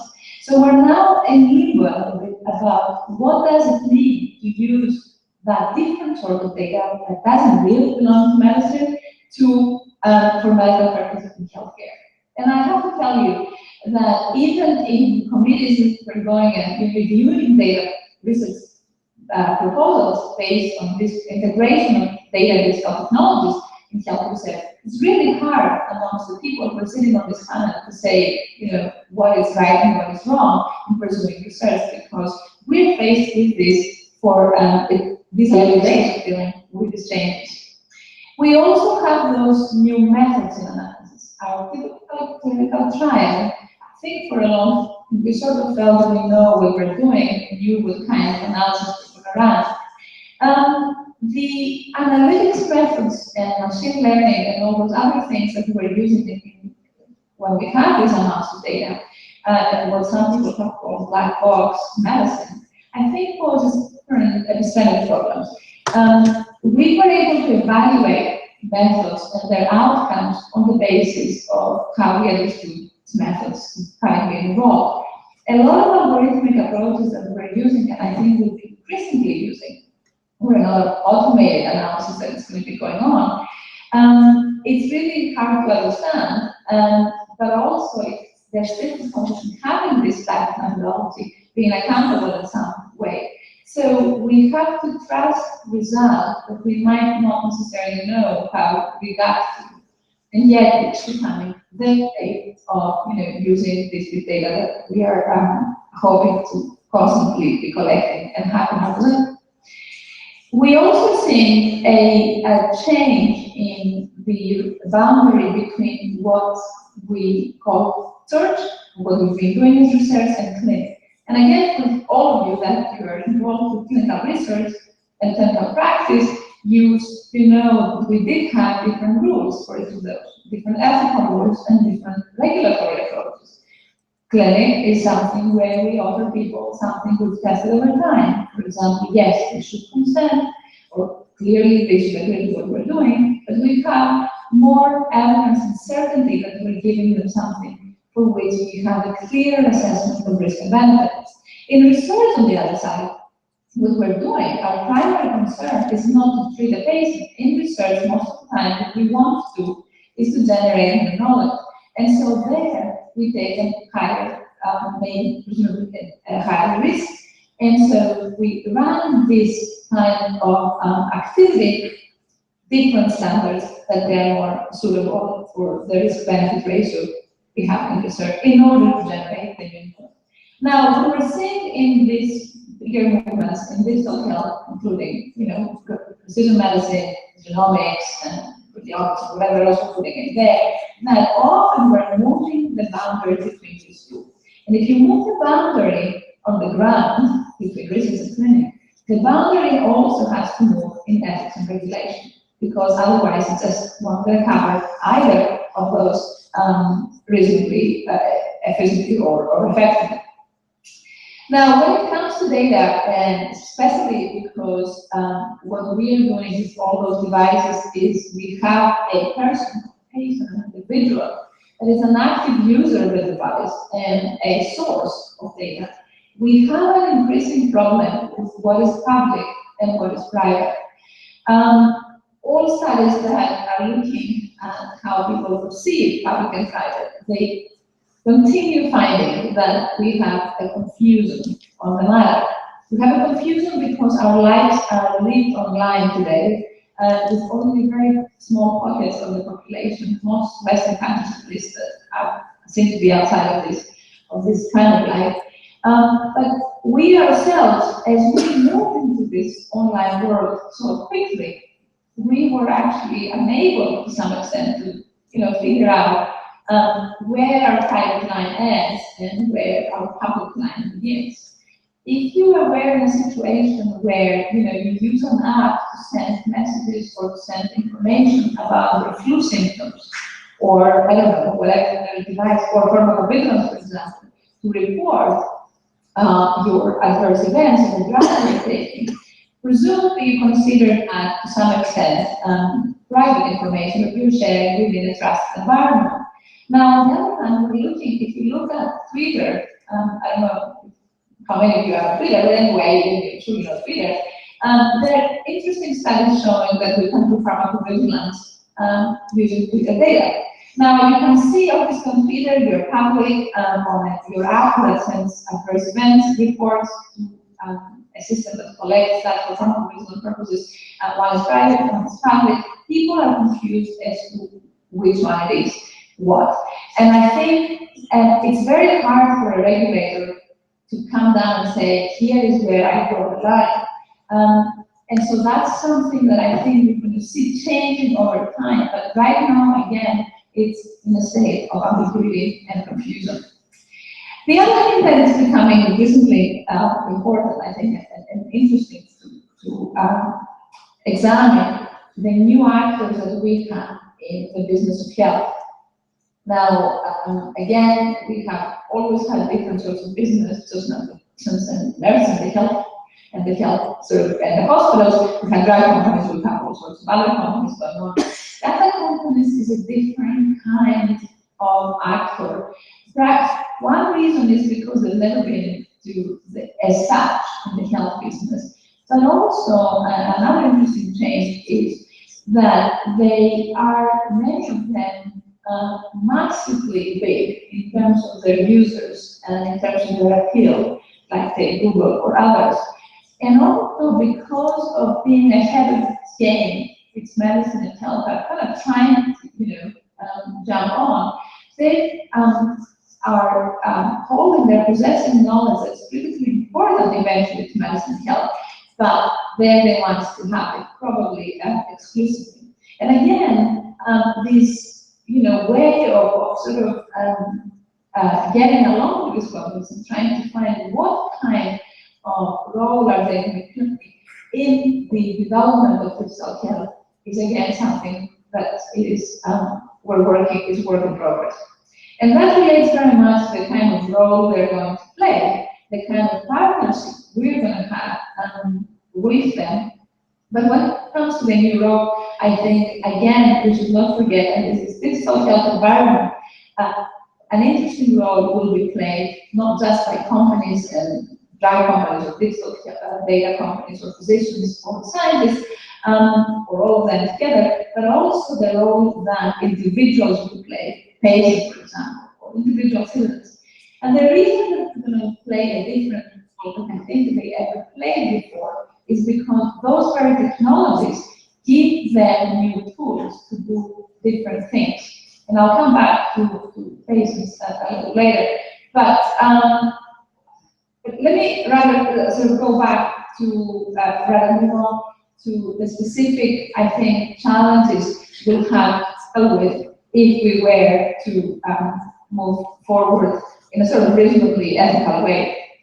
And I guess if I were to single out one of the problems that we have to deal with, and to which I cannot say that I have a fabulous solution, is that of privacy. It's one, so as companies, also drug companies, are moving into integrating data analytics types of things, devices that are going to help the patients with their drug training or with whatever. Before you do that, during that, the process of doing that, there is a need to capture anything that can be digitally captured and keep record of it. And so we're moving into this space where, as I said earlier, private and public is a little confused, but also a situation where our lives would be very much quantified in all sorts of different ways. And so there are concerns on that about creating a quantified identity if you're a patient, but also if you're not a patient, because let's say you're in a wellness program. Let's say you're in a wellness program that will help you prevent the disease. And so the question would how this information that will constantly be somewhere about you and in the domain of health, particularly information that will pertain to your health, how they're going to be secured, or what will be your expectations about the protection of this information. Now, privacy, and I don't want to bore you with legal stuff or with philosophy, but privacy is a fundamental human right. There is, in this sense, that our society is structured rather than the fact to leave our information private, that nobody can arbitrarily interfere with what we do. Particularly for, and of course this is a legal right, it's not just a sort of, a human right because it doesn't have any force. It is a very important legal right in almost every jurisdiction. Health and health data have been particularly careful with privacy, and any of you practice medicine, you deal with patients, you know that there is a very strict clause of confidentiality, primarily in order to protect privacy of the people who are treated. So how are we going to move from that regime where we're incredibly careful about patients' data to a regime that patients' information are just transmitted here and there, either automated in the Internet of Things, or because you have to be coming back to you, the let's say the one with the smart pill, that whether I took the pill or not is kind of sends a signal back to some device that will send a signal back to somebody else to tell me that I did the right or the wrong thing. And I think sometimes it's mind-blowing to think that in health, we will have to move somehow from that very strict regime to one that is probably more open to some of this transmission. Now you could say, okay, there's no problem. We can secure privacy by securing data. So if we have very robust systems of protection, like technical protection, then it should be okay. Nobody's going to see that. On the other hand, however, what I'm thinking about is not simply that somebody's hacking into somebody's system and finds out that I have a particular disease this week. That's crime, and that's not necessarily the thing that I guess we're so worried about. We're worried about it, clearly, but I think it's in a different kind of conversation. What we're thinking is, the way we're supposed to become more open about all this data is it means that at crisis time, it will just more things will be more known to even legitimate entities for us. It's not the crime part. It's that our insurance is probably no more, and that I cannot be criminalized because my health record, because I'm transmitting information here and there, because the data company will know more about me. I'll come back and talk a little bit about Google's DeepMind and having access to NHS data, for example, and the UK. So on the one hand, we are in a situation where we seem to have privacy becoming the obstacle if we were wanting to protect privacy, because we've been doing this all along in health. This will seem to be what is blocking our way forward. This quote on the top is from the paper with the big graph about data that I showed you earlier. And the authors there seem to see privacy as the villain, by big medical data are scattered across institutions and intentionally isolated to protect patient privacy. And what we want to do is to have access to this. So how are we going to reconcile that? And you can see that the quote in the second bullet is from the World Economic Forum, which says, again, the spirit there was that the obstacles to data commons access is privacy and security. And you could have, for example, security people, with technology crowd, finding solutions about security. But still, this is a separate matter from privacy. So one of the issues that we are going to be facing with privacy is we still seem to have, and again, as I cannot stress enough that we're in a transition phase, that we do have a so-called analog system of protection for a digital world in health and medicine. Things we used to do in the past, like we cannot things, we cannot anonymize data, we can rely on knowledge and consent. I think they are put under severe pressure, because if you even want to anonymize, there's a huge debate about anonymization, identification. Anonymization cannot finally play the same role that we did in the past. We can guarantee people more things in the past than we can do today. And one of the things that we have traditionally relied on, also in research ethics, but in bioethics and in our regulation, is the idea that, wait, maybe there's less safety here, maybe we're taking a risk, but hey, let's ask people what they want. We're not forcing it down people's throats. We can ask you if you want to be a participant. We can ask if you want to use this device as a patient. And if you don't want, that's fine. But I think the problem we're facing with consent is, although it still remains necessary, we will not do that without having agreed to that, it seems to become less efficient as a protection mechanism than it ever was. Part of it is because when we collect data and we want to leave, we don't really know all of the uses that we would want to have. And perhaps for the benefit of research, we'd probably be better off leaving this open. We have immense possibilities, and we don't want to stop ourselves short just because we cannot put it down in writing. There are technical difficulties at the same time. If you wanted to say, well, every time I want to do something, I'll go back and ask people. There's some movement towards doing that, but there are technical difficulties and there are practical difficulties. Keep asking people about things you want to do. On the other hand, there is this digital trade, really. It's not simply that people just sign consent when they do all these multiple uses of technologies. They sign consent maybe for some things, but they authorize at the same time a number of other things. And so all of this, I think, make consent a bit more difficult to play the role that you want to play. So take this example recently, the one that you might have seen already in the news. NHS signed a contract with Google DeepMind to work with NHS data from 3 hospitals. It's very interesting to look at the discussion that's going on at this. NHS says, well, we're signing contracts with lots of companies to do lots of things, and we never go back to patients and say, do you agree? If you know, if I sign a contract with a separate company. But everybody seems to be more worried because it's Google. And not only because it's Google and Google is big and powerful, but because it's Google's DeepMind. And for those of you who know this company, DeepMind is artificial intelligence.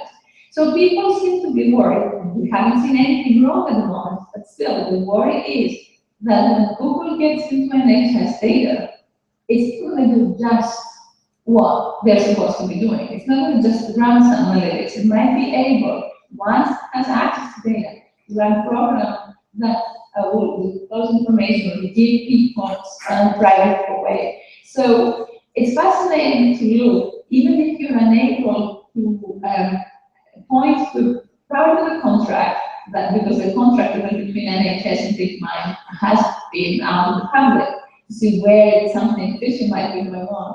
There is increasing concern about how this is going to work out. And I think that reflects the ambiguity that we have about who is having access to our information and what are the agreements between us, the individuals, and the whole system that we're operating in.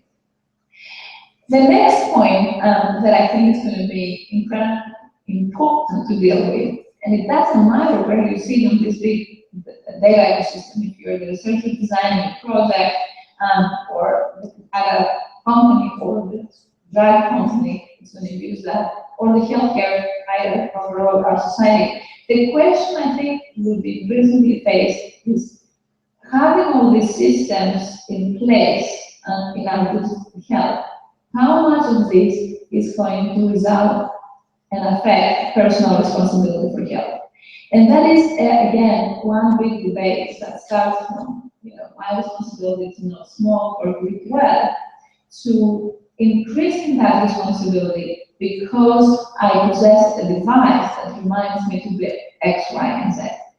And that is a very complex issue, but this is one, again, that we have to face because, the adherence to medication, for example, one of the applications of the technology, ones that, for example, we're looking at and is becoming possible fairly soon, is the help patients adhere to medication. Now, we all know adherence to medication is a huge problem for patients, work and costs, and for all sorts of things.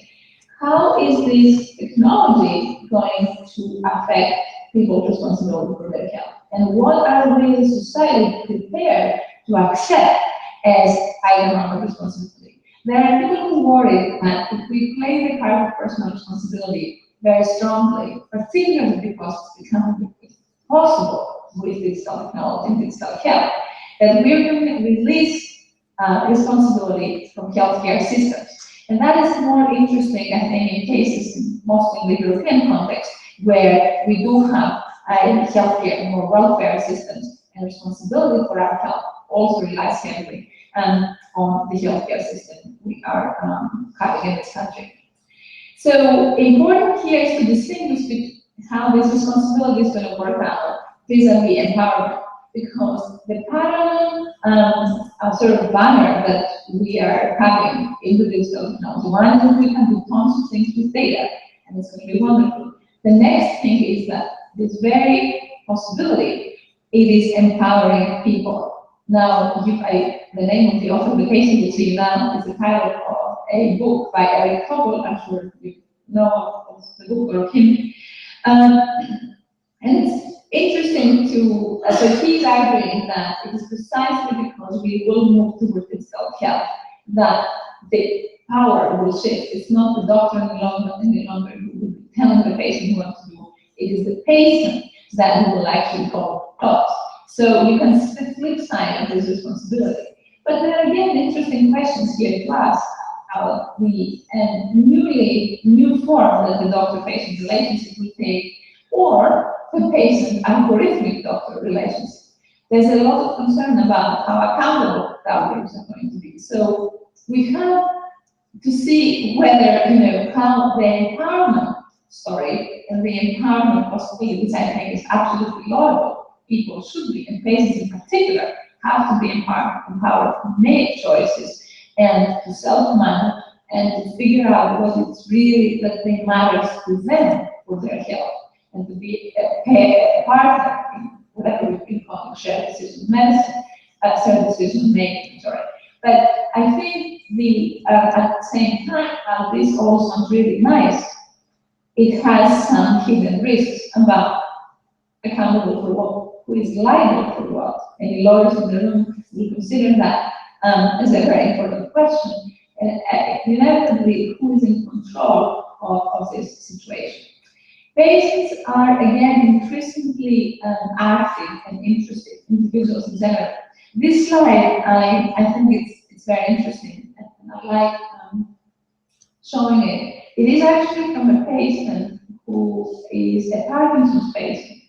She has all the blue dots that you see here are about 8,765 hours in a year that this Parkinson's patient self-manages her disease. The red dot, hope you can see the red dot, is the 1 hour she sees her physician in Sweden. It's twice a year for half hour. So her point has been that there is incredible knowledge that she has about her condition and about what it takes to take the system, about what it takes to modify the time, even the time that she takes her pill. Record that on how to work it. She was working on developing an app to help people and herself to be able to take medication appropriately in children with Parkinson's disease. But the point she's trying to make as a patient advocate now, an activist, is that digital technology can help patients become truly active in the business. So if you're able to get this 1 hour from your physician, you might be able to translate those 8,765 hours of not just, but knowledge that comes out of this care, put this back in a big pot of knowledge and maybe benefit people out there. So again, you see the tension between what is that patients, empowered patients are going to be doing and how much responsibility they're going to be taking. Now, I think I have a few minutes left, and I wanted to say, just throw out some other ideas out. My sort of initial question: if we are seeing those changes, if we're seeing those tensions, and yet at the same time, we really need to make progress and we keep moving. The industry keeps moving. The pharmaceutical industry is on this game with big data, digital health, research, all of us, and in parallel, we're just producing enormous amounts of data all the time. How we're going to go about deciding which way the needle will move? Because at the moment, again, the regular and ethical kind of guidance system we have is not entirely conducive to where we want to go with it. And you might say, well, that's a good thing, maybe somebody should stop us. But on the other hand, I think that's a very superficial way to look at the matter. There's certainly a lot of good stuff that can come out of this, and there's certainly ways to actually deliver better healthcare and increase revenues, if that's what we want to do for business, and maintain healthy business. But I think at the same time, we need to do this in a way that doesn't do two things. One, doesn't actually disappoint people. There's a lot of anxiety and enthusiasm around precision health, precision medicine, and big data in medicine and health. And second, not deliver health and healthcare that can create more injustices than the ones we have. If it leaves people behind, makes it's only selectively positive for some pockets of the population, not others. If it creates a situation where we lose the sense of ourselves, or we have a society where everybody is surveilled by somebody, I think it's a serious question we need to look at. And so one way to answer this is by coming to people like who study bioethics or ethics and say, what should we do? And usually people like me will tell you it depends. So another way to go about this is to try to figure out how we all together move into that. And there is, I think, more need now than ever before about having more public deliberation about where we're moving. If you take the example of responsibility for health, you have two kinds of ways. One, I want more power, I want more responsibility, I want to be able to control my health. And on the other, you have the people who are afraid that once this happens, we're going to be left without healthcare. And so we need to figure out where we have to stand on that continuum between, dropping people completely because they take responsibility for themselves, to have reasonable amounts of care and protect them and control social determinants and other things that are going to promote health. So I think my final point is that if we want to go ahead with physical health, which is incredibly promising, I think, and all my colleagues in all sorts of disciplines are telling me that it is incredibly powerful, promising.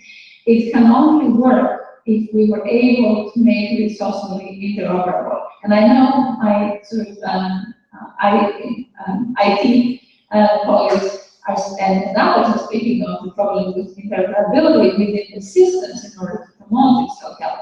But I think it will be crucial to have social interoperability with whatever we're going to produce. I will stop here. Thank you very much for listening, and I do hope you were able to listen properly. Thank you.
Hello. So if you have a situation where maybe you're not having data that you collected with consent, but maybe authorization instead, how do you measure when you're collecting that you're going to have some bias on the population that you're sampling based on who makes their information available online? And you have to measure in any situation where you're collecting data without direct consent, you're going to have to measure the value of the data you're collecting versus how much liberty you're taking.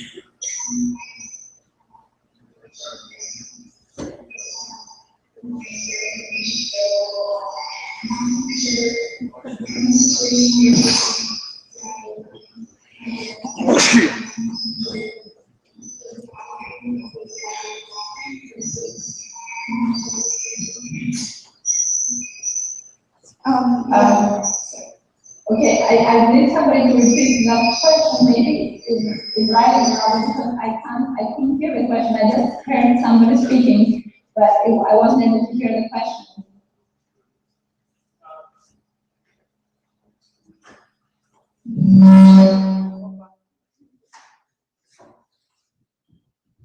Can you hear me?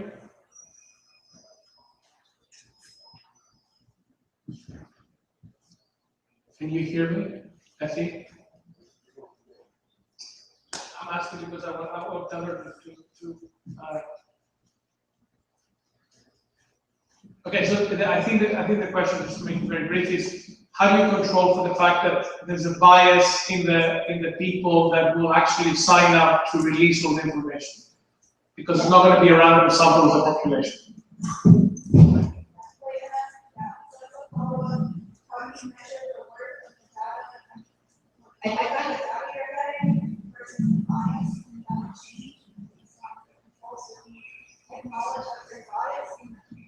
Yeah,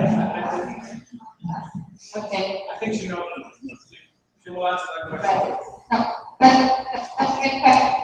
And one problem that I think, I think big data is supposed to be solved, right? Because the idea is having lots of different people in the database, not only those who are going to consent, are going to take care of some of the bias. I think if you just have people who consent, you're probably going to have some bias. Now, I think the difficulty, and you won't be able to control that. So the question would be, is it okay to include, it depends of course on the project, to include people that have data from people that have not consented? And I think this would be the challenge to face, because if you're going to look at biased results that tell you only half of the story, what kind of knowledge is this, and with how much confidence you're going to deliver that knowledge as generalizable?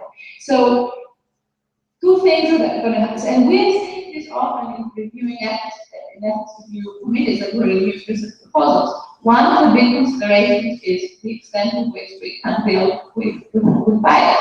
So, again, it all depends on the project, but if you were able to use aggregated data from larger populations, data from which you don't have, not from all of them, you don't have consent, it would be, to some extent, I would say, some would be permissible, because that, the way to think about what is the risk you're putting on people, and what is the benefit you're getting out.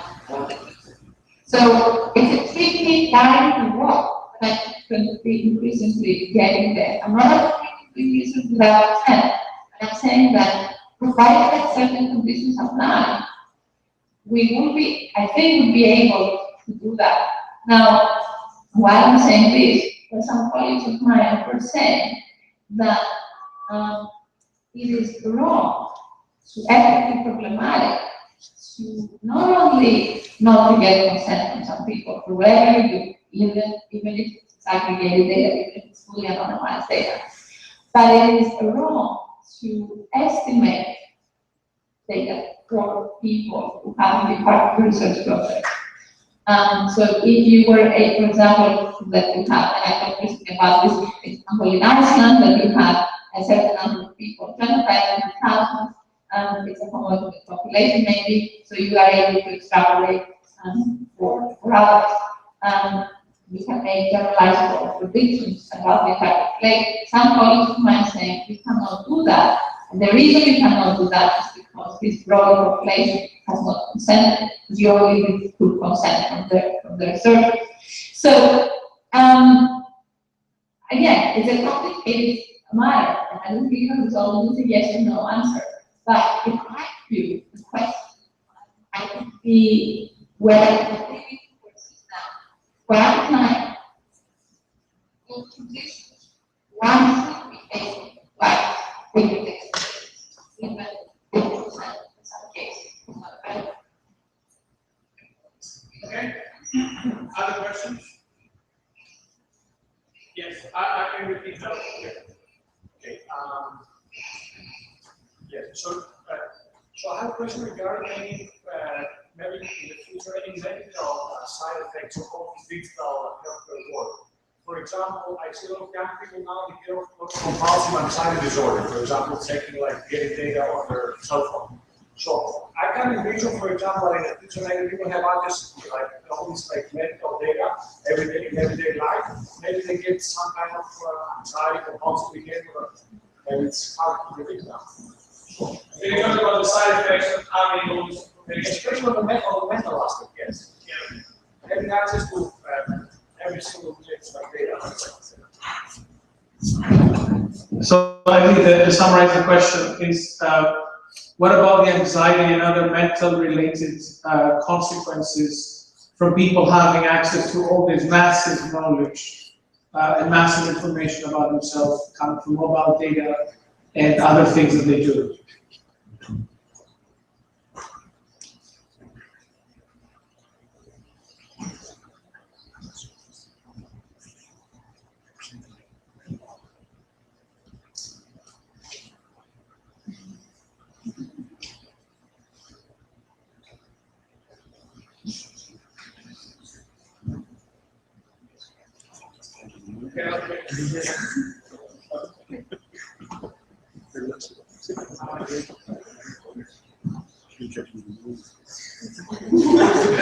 If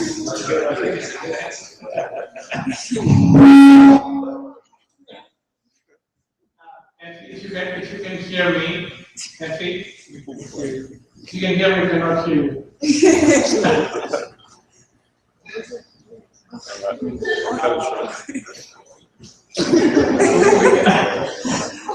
Effie, we cannot hear you. Can you type it?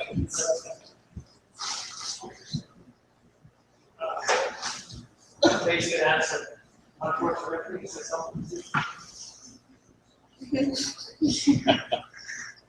It's the wonders of digital technology. That's the first thing to improve.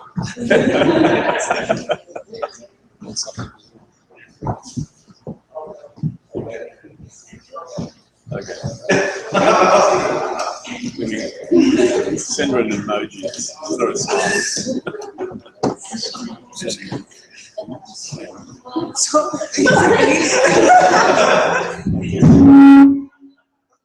Effie, can you hear me? Effie? We cannot hear you. Effie?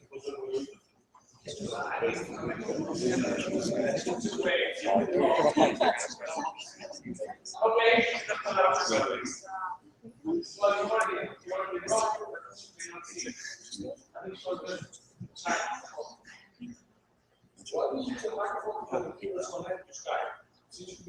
Well, the computer connected Skype, where is that? Where's the original Skype one?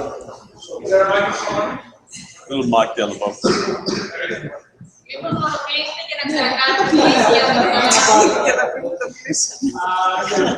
Let me just hang up.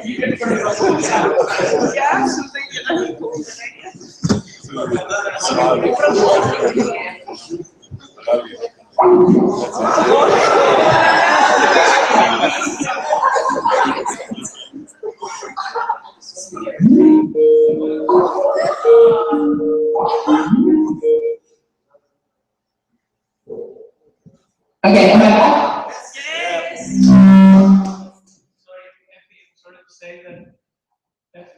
Wait. Effie, can you hear me? Effie, can you hear me? Effie, I think this is not. Give me the microphone here.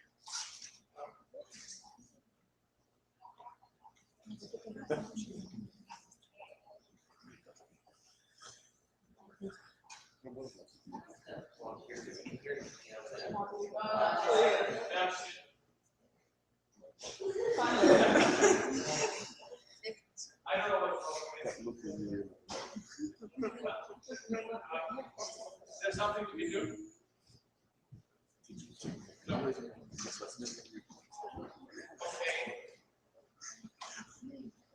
Okay.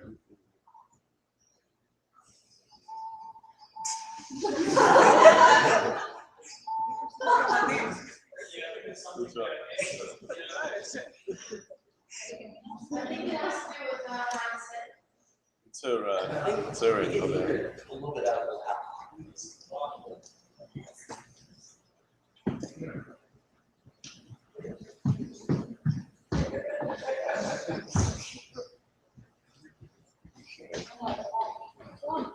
Volume.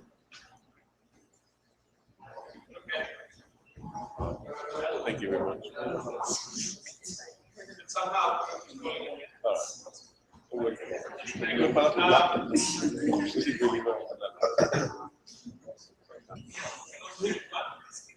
It's how the system should have. Yes.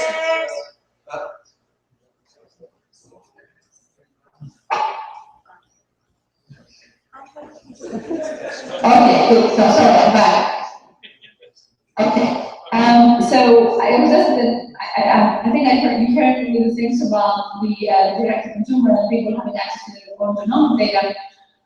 My other point was about people having access constantly to devices and giving them numbers about their health. And the concern there isn't so much about the anxiety, but I think it's a broader concern about constructing some numbers. Exactly. It's quite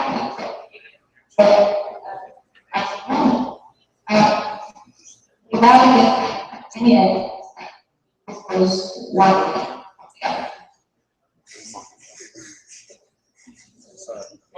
we should leave. That's how much. I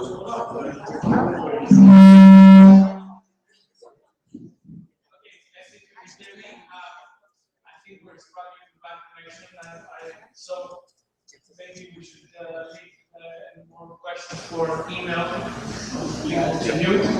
Thank you very much, even with this.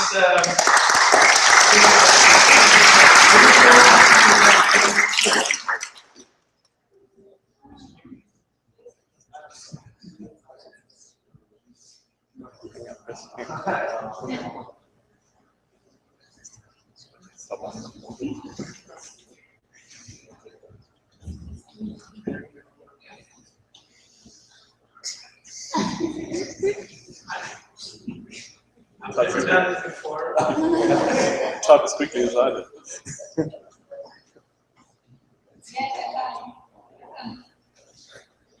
Okay. Okay, well, thank you very much. And hope to see you very close in the next time in Greece to be able to talk and interact more with the students. Thank you.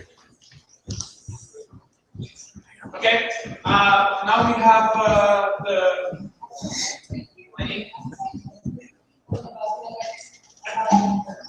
You need to send that message. You need to send it. Yeah? You need to send the message.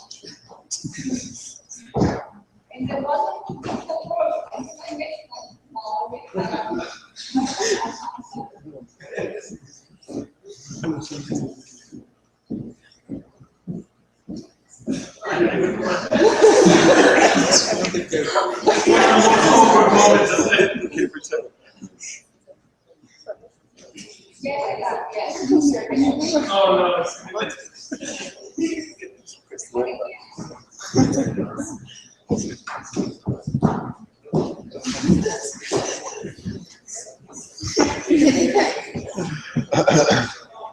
That's it.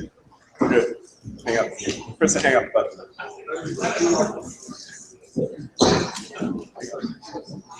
Okay, good. So let's move on.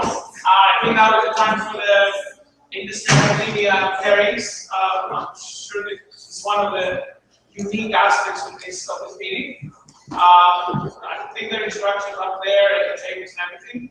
So I hope you enjoy it. And then after that is lunch. And then please come back because we have an exciting keynote and an exciting panel discussion. Okay? Thank you.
good work you're doing.